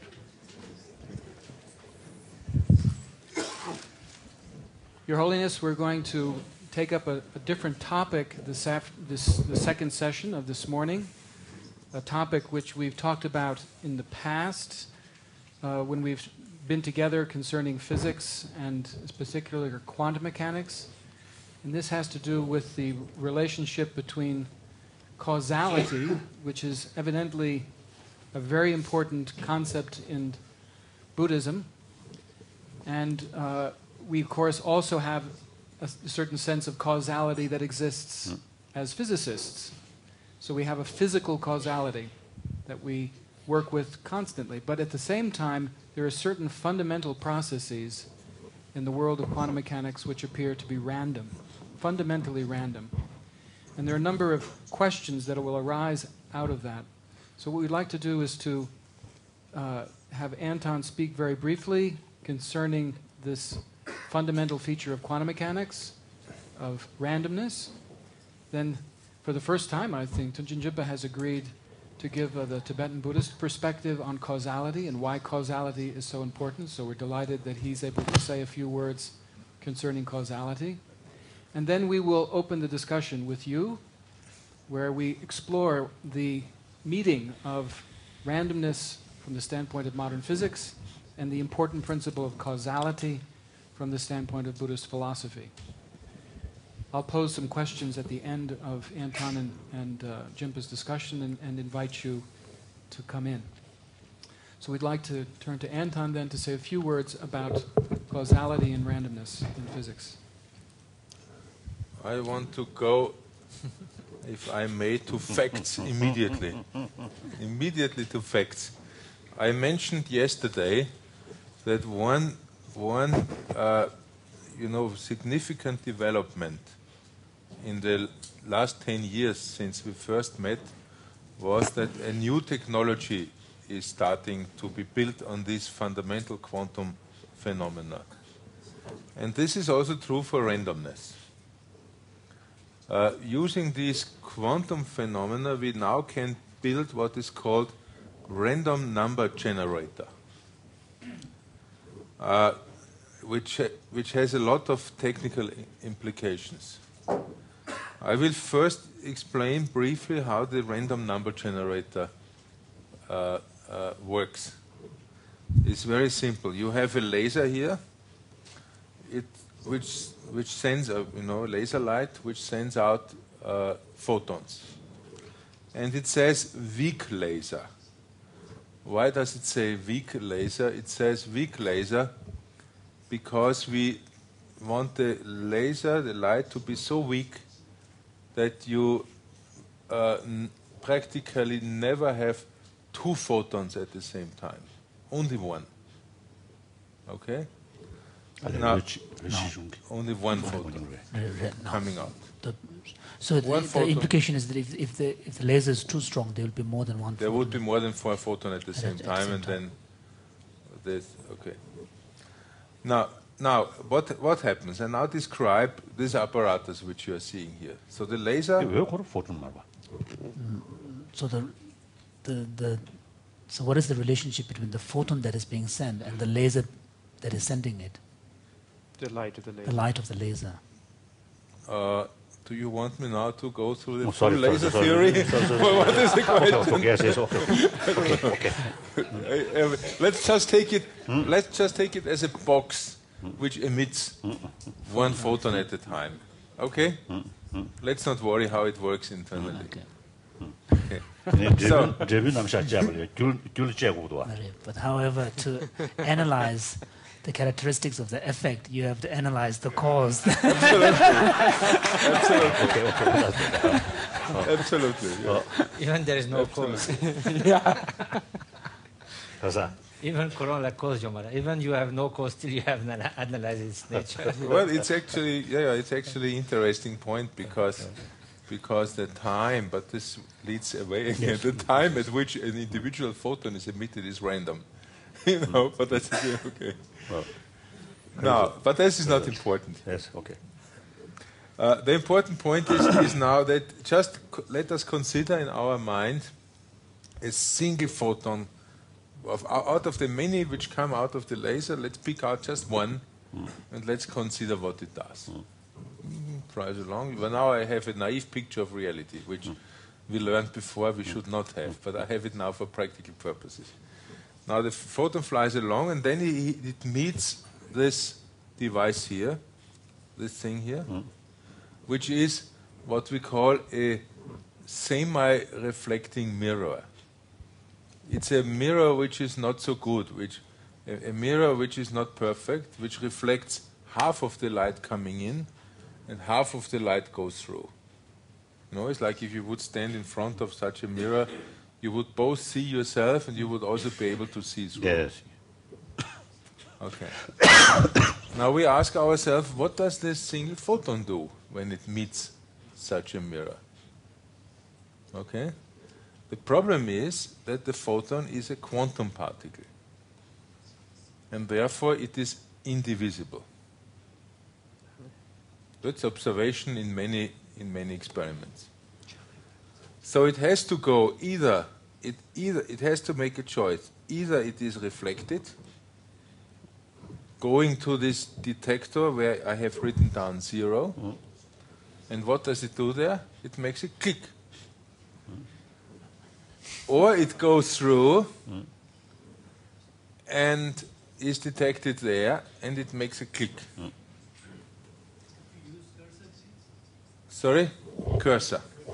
Yeah. It takes a while until it picks it up. No? Doesn't. Yeah. So either it is reflected this way and makes a click here, or the photon goes through and makes a click here. Okay.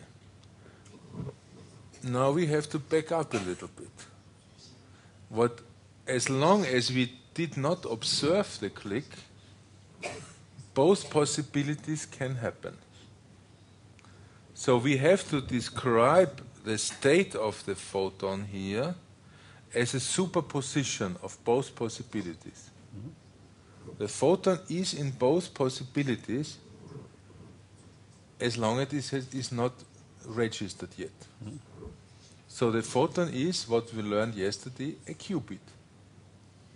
Written down, you don't have to written down the same equation. Okay. It's a qubit. It is a superposition of both possibilities. And then this superposition meets the two detectors, and then randomly one detector or the other one responds. But only one can respond. If one detector makes a click, then what we say is that the state collapses and the other detector has no chance to make a click anymore. So this is instant. Okay. So each photon randomly triggers this detector or this. So suppose the first one triggers this one, then I get a 0. I call this 0. I write it down as 0. It's just my way to call it.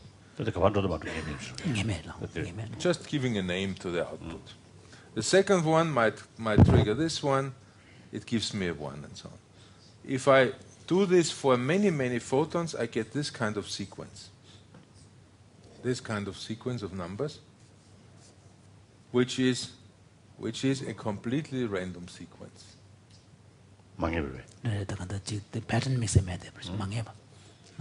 This is a completely random sequence, and this can be tested. There are tests which a random sequence has to fulfill. For example, you have to have the same number of zeros and ones. You have to have this 50-50 zeros and ones. Then you have to have, in 25% of the cases, you have to have, let me put it in a more direct way. If you have a 0, in half of the cases, the next number must be also a 0.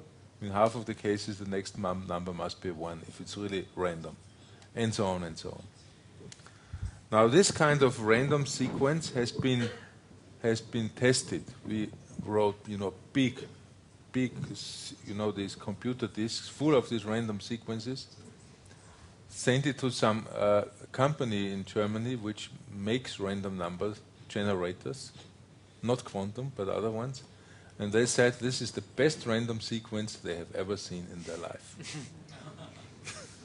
Okay. Now, what are these random numbers good for? You need them in technology. They are good for in many things. One thing is you can use random numbers to encrypt information. If I want to send you a secret message, and if I mix this secret message with random numbers, then a spy has no chance to catch it. It's very big. It's very big business. So, what about how the recipient must make sense of this? How can they? Well, that is a very good question, Your Holiness. The point is that the recipient must actually know the random numbers which you used to encrypt your information. He must know what kind of random numbers you use 그러신 거죠? To encrypt the information. information the 사회도는 배단들이 random number 배주체, 개명 number 배주체.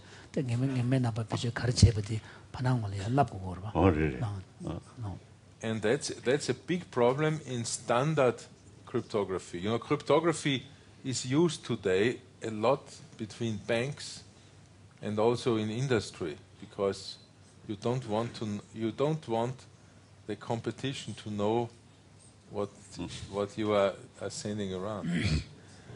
And so the big problem is how do you make sure that the recipient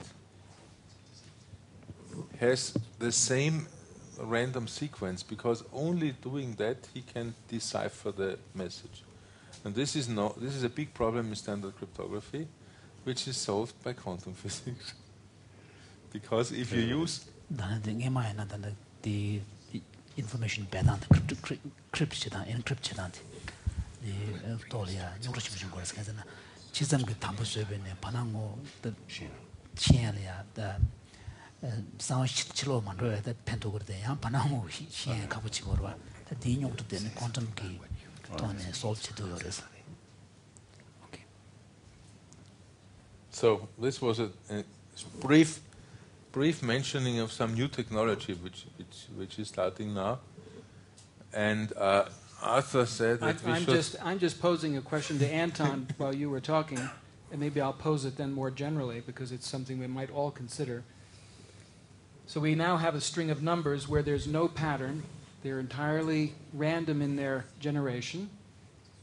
What does this imply potentially concerning the nature of causality? We have a sequence of numbers without pattern, without any kind of organization. And as far as we can tell, the way in which the 1 or 0 is produced, the collapse that takes place, is what we would say is uncaused. There is no way of predicting the 1 or the 0. So this would seem to indicate that there's no physical cause that we can identify for the production of the 1 or the 0. I was going to ask Anton what you think this implies for causality. From a naive perspective, the cause can be described as the laser, the photons, but the effect is random. The cause, though, is very well characterized. I mean, unless, correct me if that naive interpretation is... Well, there could be...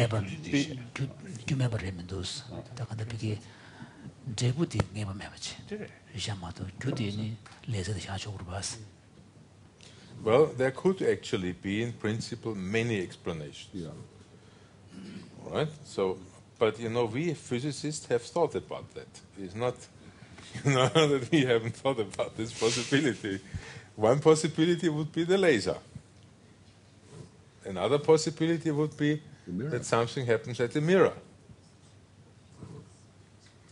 Now, the point is that we can exclude such causes explanation. Why can we exclude that? We can exclude that because we can bring entanglement to our help. Entanglement. Enchevêtrement français.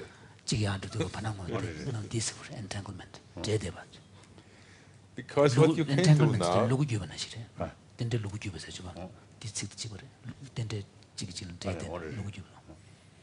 What you can do now is you can do the following kind of experiment. You create a pair of entangled photons, and you send each one to a beam splitter. Okay? And then each one behaves randomly. Okay? Completely randomly. But they would do the same. So they would either both be reflected or both go through.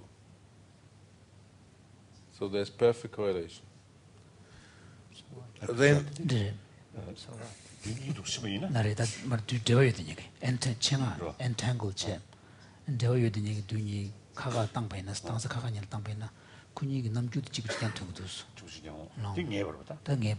So in that sense, there is a certain kind of regularity. There's a pattern here. Absolutely. So this pattern actually seems to indicate even more that there might be a cause. Right? And that was actually the idea of our good old friend Albert Einstein. He thought that he actually said, you know, he did not like this randomness. He said, famous saying, God does not play dice. To which actually Niels Bohr answered, stop telling God how to run the world.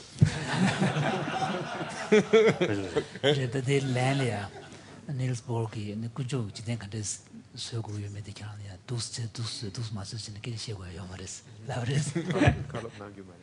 So let's come back. So this was the idea of Einstein actually, that this perfect correlation seems to indicate some regularity.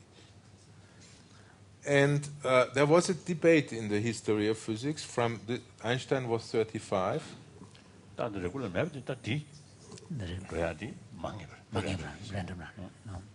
There was a debate from the very beginning whether there is an underlying causal structure or not. Okay? An underlying causal structure which we don't know yet in quantum mechanics. Which may be something coming from the source or something in the mirrors or whatsoever. And then something really great happened. In 1965, building on ideas of David Bohm, whom you knew very well, building on ideas of David Bohm, the Irish physicist John Bell showed that this model is in contradiction to experiments. This model being a causal, deterministic model. Right. All classes, you could say that there's a whole class of such models which are eliminated. He showed that such a model actually could explain this kind of perfect correlations, but if you expand the experiment a little bit, to also include situations where you do not have perfect correlations, then this model makes a very different prediction than what quantum mechanics does. As a consequence, people did experiments, and they showed that the model is wrong. The deterministic model is wrong. So this is the nature of our argument. The nature of our argument is that we assume that there is a cause, where, by the way, the interesting point is that we don't even have to know what the cause is. We just assume that there is a cause which causes the particle to go this way and not this way. We build up a model, using just logic. What you might ask, what are we using? We are only using standard logic, not any quantum physics in the model. It's very important, just standard logic. We make predictions for new experiments, we test it, and we show that the predictions are wrong. And therefore we conclude that the cause cannot exist. That's in a nutshell so we have a mystery, we have a real mystery. How can we have two events which are perfectly correlated, have no cause? Erwin Schrödinger, Austrian physicist, who was also one of the founders of quantum mechanics, said that this feature is the one which forces us to abandon all our cherished views how the world works.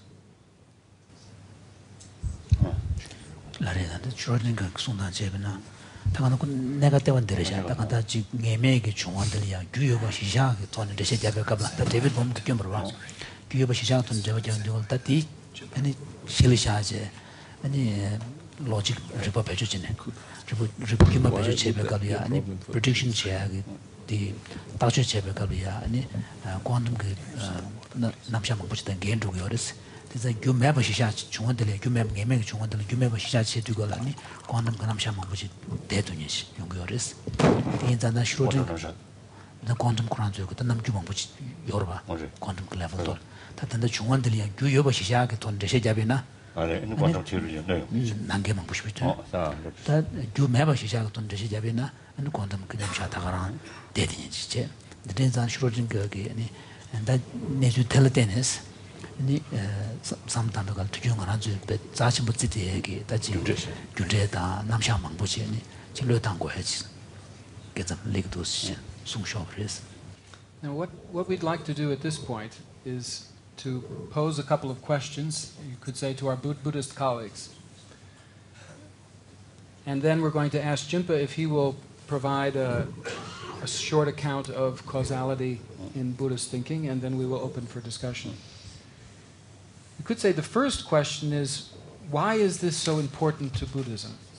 Why is causality so crucial to your way of thinking? Why, if this is true, is this such a difficulty for Buddhist thought? The second question is science's view of causality too limited? This is something which Evan Thompson raised.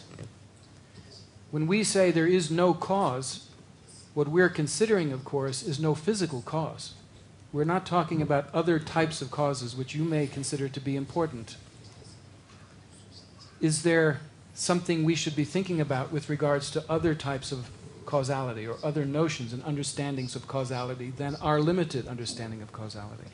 So the first question is really, why is this so important to you? What is at stake? And the second has to do, what is your notion of causality, including factors that we might be excluding?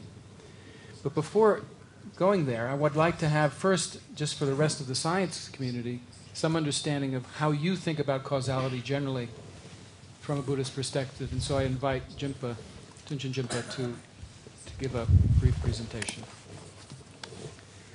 Anton will be working the slides that Jinpa has prepared.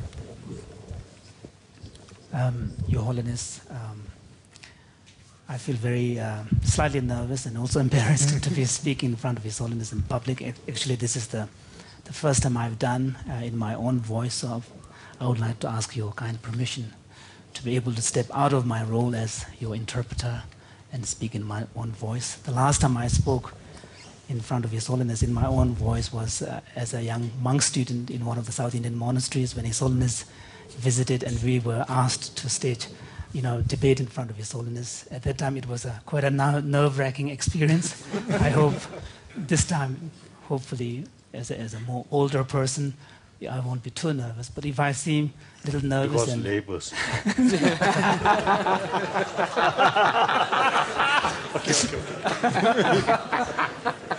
So if I seem, if I seem a bit nervous and especially flustered, please bear with me.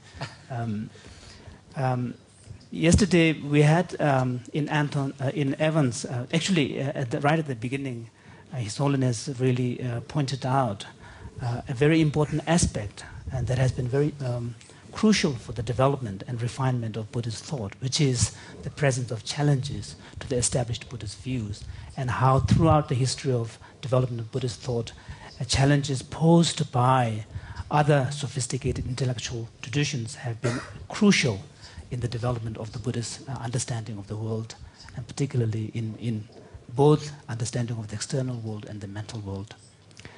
We then had Evan raise some points with regard to the fracture points, and where there is a potential divergence between Buddhism and science, and the key area was the area of the understanding of the nature of consciousness. And one important question that was raised was the question of downward causation, the causation from the mental to the physical, and how this could be a potentially an area where there would be major divergence. We also had today and also Anton's presentation today, we brought up the question of randomness and its implication for the law of causality. And so what I would like to do is to step back a bit and present why is, in order to appreciate why is causality so important for the Buddhist perspective, to understand the kind of the place of causality in the development of the Buddhist thought, going back to the Buddha himself, and so that the scientist particularly will have an understanding of a more contextual basis of this notion. Before I do that, I would like to actually draw your attention to two guiding principles that have been behind the development of the Buddhist thought. These are the ethical motivation of seeking elevation of suffering and the soteriological goal of seeking liberation. And these are the two guiding principles underlying Buddhist philosophical thinking. In fact, one could argue that from the Buddhist point of view, the validity and efficacy of a worldview, that is our understanding of the world, and particularly the understanding of our place as human beings within that world, that validity and efficacy of such a worldview ultimately needs to be judged in terms of these two criteria. How much of that view is underpinned by this ethical motivation of seeking elevation of suffering, and how much of that worldview promotes the project of seeking liberation. So in that respect, perhaps there is a major area of divergence between the scientific inquiry into understanding the nature of reality and the Buddhist inquiry into the understanding of the nature of reality, and appreciation of that, I feel, is very important. So let me begin by going back to the historical Buddha himself, who all the Buddhist traditions see as the source of their understanding and insight. So I have on the slide two almost identical statements that are attributed to the Buddha. The first one is from a Mahayana Sutra. So that's the tradition which His Holiness refers to as the Nalanda tradition, and that is the tradition that is represented here in this dialogue in the person of His Holiness, and also the presence of the monastics here. So in this particular tradition, the famous statement that is attributed to the Buddha reads, "When there is, that is, diyube." And this arising, that arises, with ignorance as condition, there are formations. So this is slightly enigmatic, but this is attributed to the Buddha, and it really captures the essence of the understanding of causality. What does formations mean here? Formation means coming into being, creation. And the last line is really more technical, because he's relating to this principle in the context of what is known as the 12 links of dependent origination. But for our purposes, it's not essential to go into that detail. The second statement is from Theravada sources, which represents the Pali tradition. And you can see there is almost identical statement. When there is, that is, this arising, that arises. And the difference is that we have two more statements there. When this is not, the negation side is presented, which is interesting.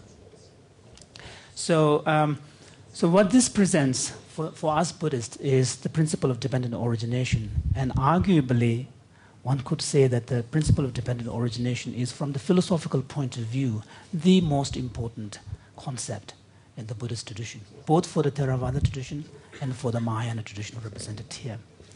And this is a philosophical perspective where the origination and arising of all phenomena, whether it is the existence of the wider cosmos as a whole, or whether it is the existence of our own selves, or whether it is the existence and origination of even a single specific event, they are understood in terms of the coming together of causes and conditions. So this is the important point. So let me have the second slide. So this is a statement from His Holiness, where His Holiness presents, this is from his book, where His Holiness presents a very influential author, Asanga, 4th century, who captures what he understood to be the importance and the significance of this principle of dependent origination. And I'll read that straight. First, Asanga talks about the three conditions of dependent origination. First, I will quote, first is the condition of the absence of preceding intelligence. Asanga rejects the possibility of the universe as being the creation of a preceding intelligence, arguing if one posits such an intelligence, it will have to be totally, it will have to totally transcend cause and effect. Second is the condition of impermanence, which determines that the very causes and conditions that they give rise to the world of dependent origination are themselves impermanent and subject to change. The third is the condition of potentiality. This principle refers to the fact that something cannot be produced from just anything. Rather, for a particular set of causes and conditions to give rise to a particular set of effects or consequences, there must be some kind of natural relationship between them. So you can see that here, Asanga, in unpacking the Buddha's teaching on dependent origination, identifies these three key factors. So let me go to the next statement, which actually unpacks this in a greater detail. And here, it's quite interesting to see how, Asanga reads in the teaching on the dependent origination a lot more than simply causes and conditions, and draws out the implications. And this is from his Abhidhamma Samuccaya, that the text that His Holiness referred to, where the list of 51 mental factors are presented, compendium of knowledge. So I will, this is a rough translation. The fact of dependent origination is the meaning of there being no creator. So you can see Asanga explicitly ties it up with the rejection of a notion of creation. The fact of originating with causes, the fact of there being no sentience, so either in a sense of sentient beings with discrete egos, the fact of being other dependent, the fact of there being no prior movement of intelligence, the fact of being impermanent, the fact of being momentary, the fact of unceasing continuity of causes and effects, the fact of causes and effects being commensurate, which is the idea of there have to be a natural relationship, the fact of variedness of causes and conditions. This is the notion of multiplicity of causes and conditions. The fact of causes and effects being specifically determined, that there are, one set of relations can lead to another set of relations, but not just anything. There is a kind of a... This is the meaning of dependent origination. So, Asang, you can see that the dependent origination, which originally was read as a simple explanation of the law of causality, but now has a much richer appreciation, which has all these implications. Now, if I can go to the next slide. Now, what we see here, of course, this is partly my own personal interpretation. What we see in the Buddhist thinking is a sort of an attempt to move away from the language of, cause, more to the language of conditions. Mm-hmm. And this is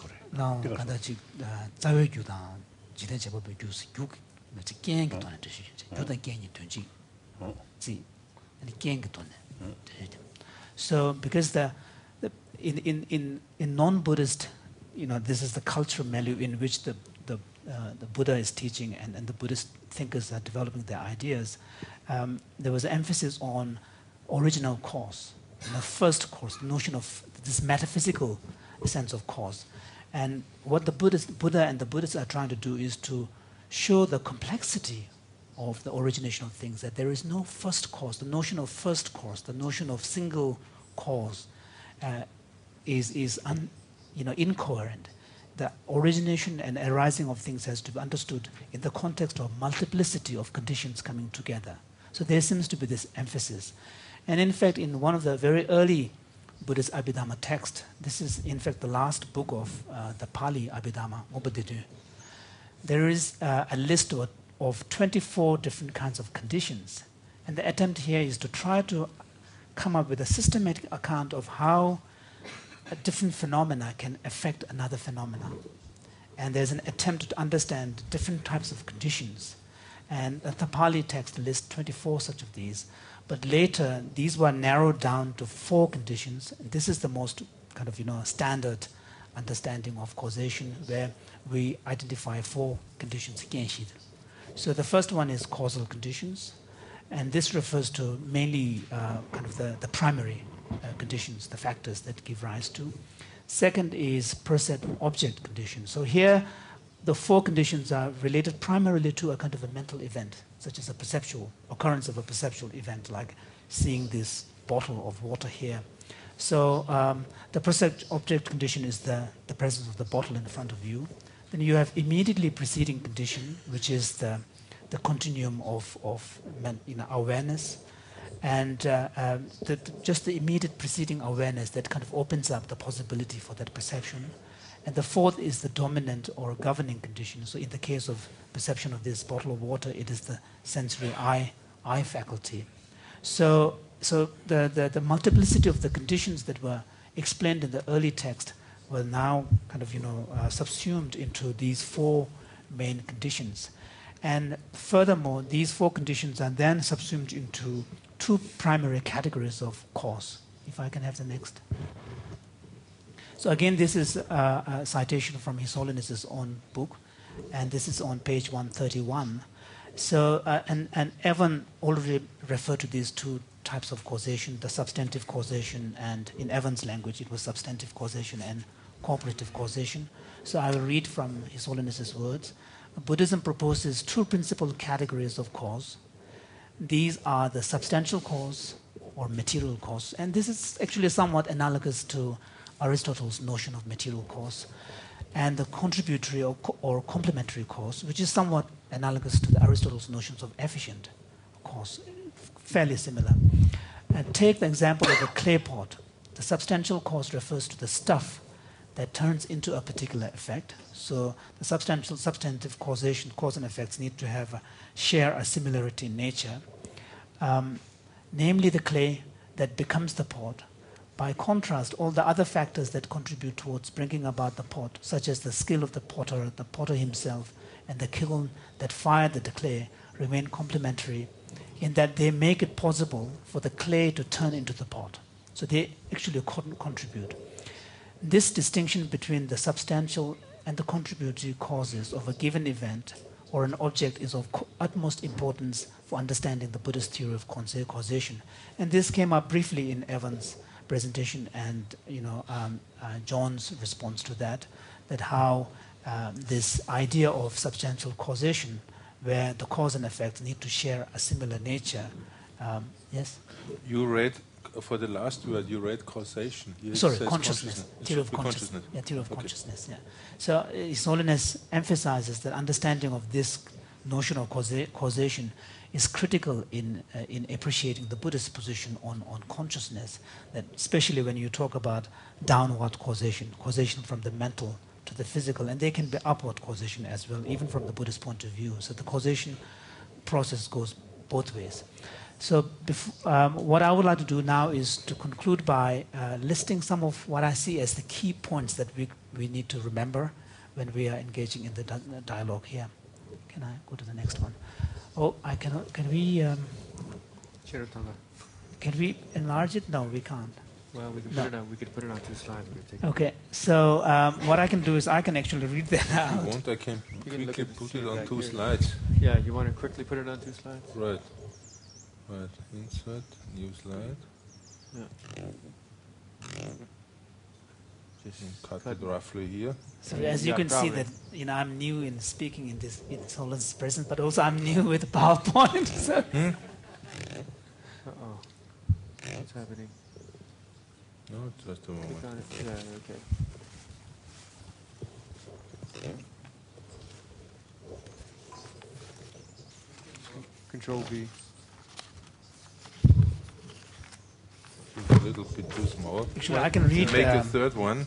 Just one Delete moment. the top box. Okay. Just one moment. Control X and then add another view. Insert a new slide to the last one, and then we have it all. So now we have it all. So here's the first one. Okay. Now. So the points that I think we need to remember here from the point of view of slide view. Sorry, down here.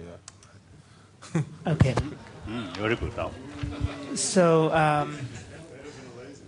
by the way, I've given the title Causation in Buddhist Thought instead of Buddhist Theory of Causation, because this is mainly partly as an academic. I don't want to suggest a homogeneity that doesn't really exist in the tradition that has such a long history, 2,500 years. There are internal debates on the nature of conditions and the relationship, and whether or not cause needs, in order to produce an effect, need to have a causal power by virtue of its own essence and so on. So anyway, so the first point is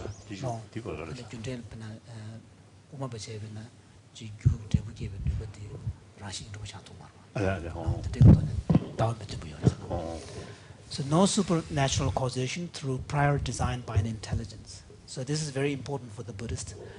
The origination of the world and everything has to be accounted for within the world, not something outside. And no causal agent that is outside the causal effects, cause and effects complex. So again, the causal agents have to be part of that complex, not standing outside.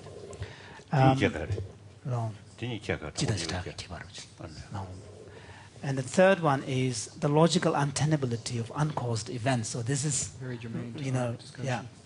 We will have discussion with you, Anton. And the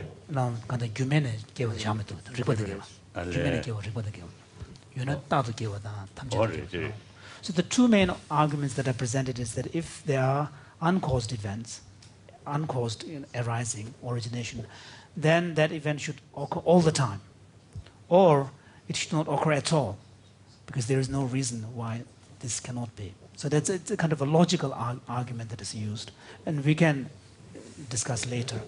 And the third factor is causality operates both in the physical and mental domains, as well as across the two domains. So this is again an important point. And the next one is that in themselves, the causal processes occur naturally and can be seen as kind of blind.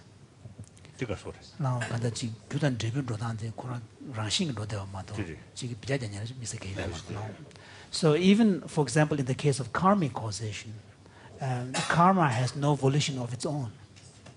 So it is still kind of a blind process.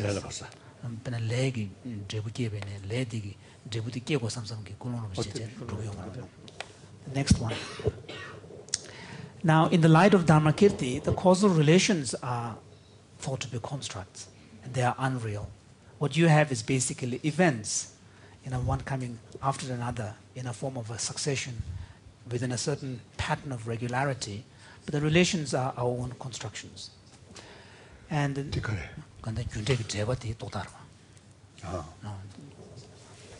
the next one is effect to cause inference is valid. So you can make inferences from the effect to the cause, but not from the cause to the effect. And the only inference you can make from the cause to the effect is a probability or a potential for that effect, but nothing more than that. But you can make inference from the cause, from the effect to the cause. There must have been a cause if there was an effect, but you can only predict probabilistically. Exactly. Yeah. So this is an important point. And the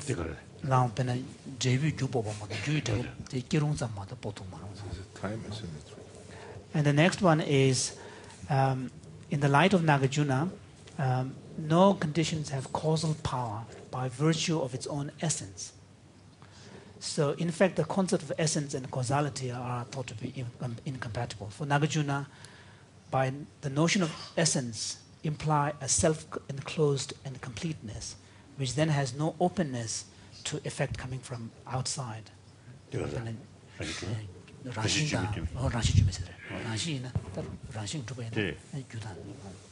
next one is that because of the emphasis on understanding origin in terms of multiplicity of conditions, there is no suggestion for causal determinism, because the emphasis is really on the multiplicity of the events, factors giving rise to an event.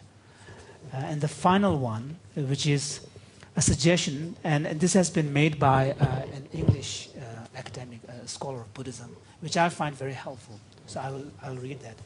The Buddhist causal theory, based on the principle of dependent origination, is best read not in terms of the standard causal theory model, that event A will cause B. It is better read in terms of a looser model, that B occurs because there was A. Or if there is a B, then there must have been an A. So again, it's from the effect to the cause, where the perspective adopted is primarily from the effect. rather than from that of the cause. So I find this suggestion quite helpful. Thank you. Thank you very much, Chimpa. Thank you very much indeed. Now we only have about 10 minutes before we have to go to lunch. That's a little fast, but okay, 5 minutes. We can perhaps find a little time this afternoon to come back to this, or on other occasions during the course of the week to take up this topic. But I'd like to first see if Your Holiness would like to add anything to Jimpa's remarks concerning causality and its importance in Buddhist thought. Why is this so crucial? Are we too limited in our view of causation in science?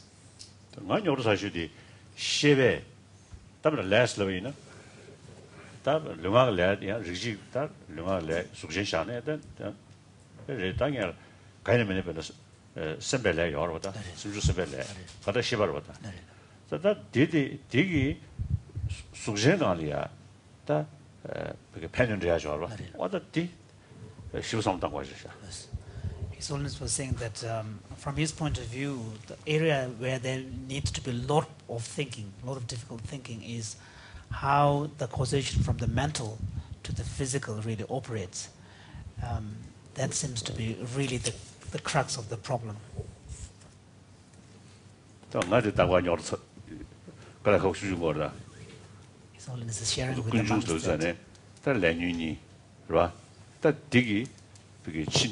that 나번에 주기도 도대 때고 페니지도 워보다 다들 년龄이 줄 삼담이나 아주 친내 지기도 차샤나 나는 미류 잡을도 차샤비나 그 뷰처무지 가는 로고로다 디 레기 기버려 말씀은 아이나서 거 디군중세 아이나서 딱고 게임 먹으신 뒤에 와네 아니 친내 지기대 차야 지다 그게 먹으지고 와네 주기 풍부 차야성이 디가 한다 레기도 예도시.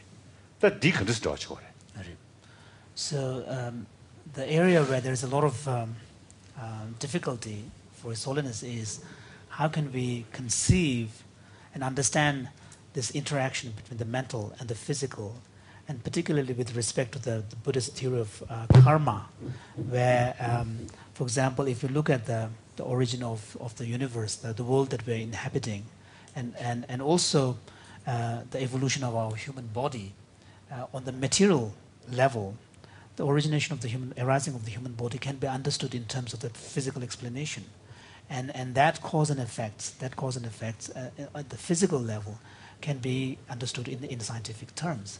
But given that this phenomenon has a direct bearing on a sentient experience of pain and pleasure, there has to be a karmic role in the origination of it. And also in the Buddhist understanding, even the world that we inhabit is really thought to be a result to some extent of our karma as well, because this is one of the two origins of suffering, karma and the afflictions. But how that affects and what is the mechanism, that seems to be really a difficult issue for the Buddhists.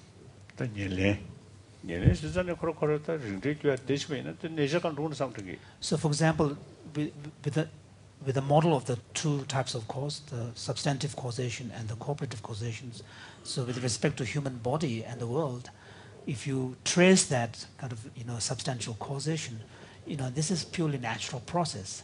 Space particles. We can go all the way to what the Buddhists refer to as space particles, to the beginning of the origin of the universe.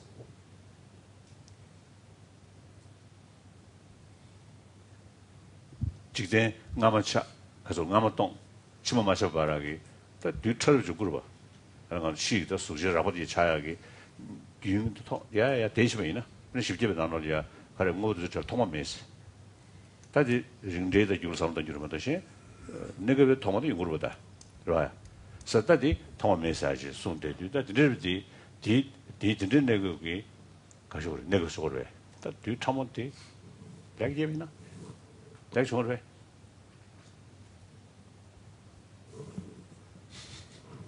Your Holiness.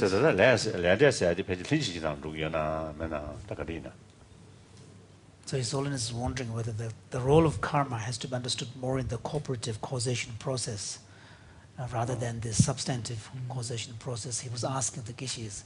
So if you trace the origin of our, the universe to the point of the beginning, and Buddhist point of view, there's this space particles in an empty state, and in one of the Indian texts, the 400 verses, there is a suggestion that there is no beginning to the to phenomena, you could say. There is no beginning, and so His Holiness is saying that you cannot. And increase. No, there can be an end, but there is no beginning. But of course, here we are talking in terms of its causal continuum, not in terms of the phenomenon itself. The phenomenon itself is a momentary. This beginning, certainly.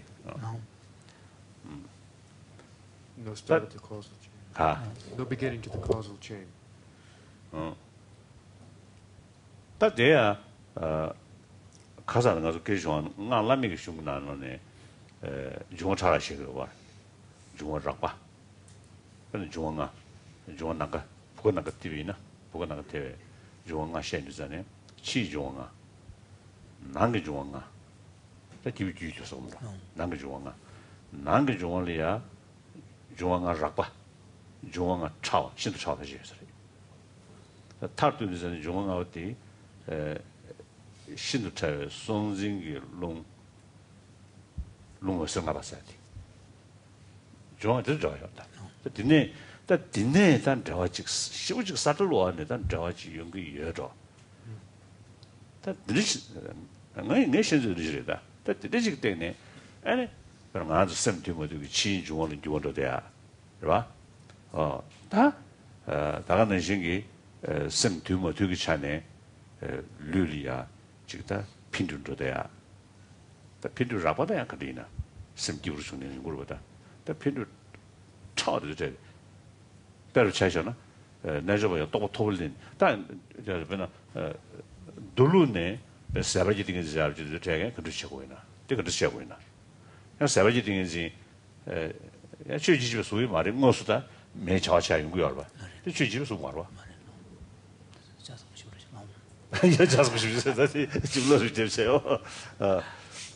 제지야 등이지 뒤셔도 뭐 그지. 취지집에 소체니 이지식 이마도 매들이 연구할 거다. 다 세바지 등이지 뭐수라 중에 자와 칭해지 그 차용인도잖아요. 다 가르쳐 보이는데. 그래서 당연히 샤야들이 가다 룽심라 아니 두굴 왕주 토 중원이나 아니 그 중원들이 구조태 나 당도야지 용거하다. 그래서 다 뒤에 컨디션 거스다 봐이나 그 룽을 생각 봐. 봐. 신도 사야다 룽을 생각 봐. 등지체도 컨트롤체도 차이나 딱 갔을 때들이 외세가 또 보면 차이나 다 룽심 두굴 왕주 토 중거 봐. 다 뒤니 중원이야. 중원 신도 차와들이야. 가서 그래. 단 두고 와주 또 인도산에 텔 땜베 아니 나 남의 중앙 참고 텔레는 남의 중앙 잡아 텔레는 친 중앙이야 저 가서 그게 두고 와주 또 연구야 나매나 그냥도 관중 장즈 안사하고 신고만 가지고 신고 말해. So His Holiness was saying that his own personal kind of speculation, kind of the working kind of theory right now is perhaps there is basis for some understanding in the Vajrayana tradition. Yesterday we referred to this energy awareness kind of composite, the union, the non-duality. And similarly in Vajrayana there is an understanding that there is an intimate connection between the elements in the natural world. And in the Buddhist Vajrayana description, in addition to the 4 natural elements, you have the space as counted as one of the elements. So there are 5 natural elements. And there is an intimate relation perceived between the natural elements that exist in the world and those in the human body. And within the human body, there are different levels of the subtlety of that natural element, ultimately grounded in this. Not only human being, sentient beings, no, all sentient, yes, all sentient beings. And within that, these natural elements, there are different degrees of subtlety. Finally, converging upon this very subtle prana or vayu is the Sanskrit term, but the energy. And so the yogis who, because in the text it's explained that the yogis who have... Okay. And this subtlemost energy is really, the technical term used is the energy that is imbued with five rays, 5 lights. Yeah, kind of. That's the radiating 5 lights. Radiating 5 lights. That's the description, and the understanding is that the yogi who has gained mastery over this energy is then able to, this is the kind of yogi we were talking about, who can willfully invoke the experience of dissolution that occurs at death, so that you can have the experience of clear light. So when you have that kind of mastery, you have gained mastery over the forces, the energy, which is then able to exert control and over the macroscopic level of energy within one's body, and through this way have an impact upon the external world as well. So maybe there is external matter. So maybe there is a mechanism suggested there, but His Holiness was saying, of course, this is quite unclear. So just as in the quantum world, you have a lot of unresolved enigmas, kind of causing confusion. Similarly, in the Buddhist world, we have these areas of enigma and confusion. Oh, the Buddhist world, at least my Buddhist understanding, a lot of confusion. And I think we can say it's the same thing from the quantum mechanical standpoint, that there are speculations and tentative suggestions, but many mysteries still remain. And I'm sure we'll come back to this theme of causation, especially the mental causation, karmic causes, and so forth, as we go forward. Maybe just to make one final comment concerning this asymmetry that you emphasize so strongly between cause and effects and causes. I think you find a similar asymmetry in quantum mechanics. That is to say, once there has been an effect, for example, detection at one of the two detectors, 0 or 1, then you can tell a story, a kind of causal story about what must have happened in the already existent past. Well, I don't think that I agree. Okay. We'll end on that disagreement. You don't take Wheeler's suggestion? Yes. Wheeler talks about it that way, no? I know that. Okay. Perhaps I think after lunch, more agreement will come. More disagreements after lunch. More disagreement.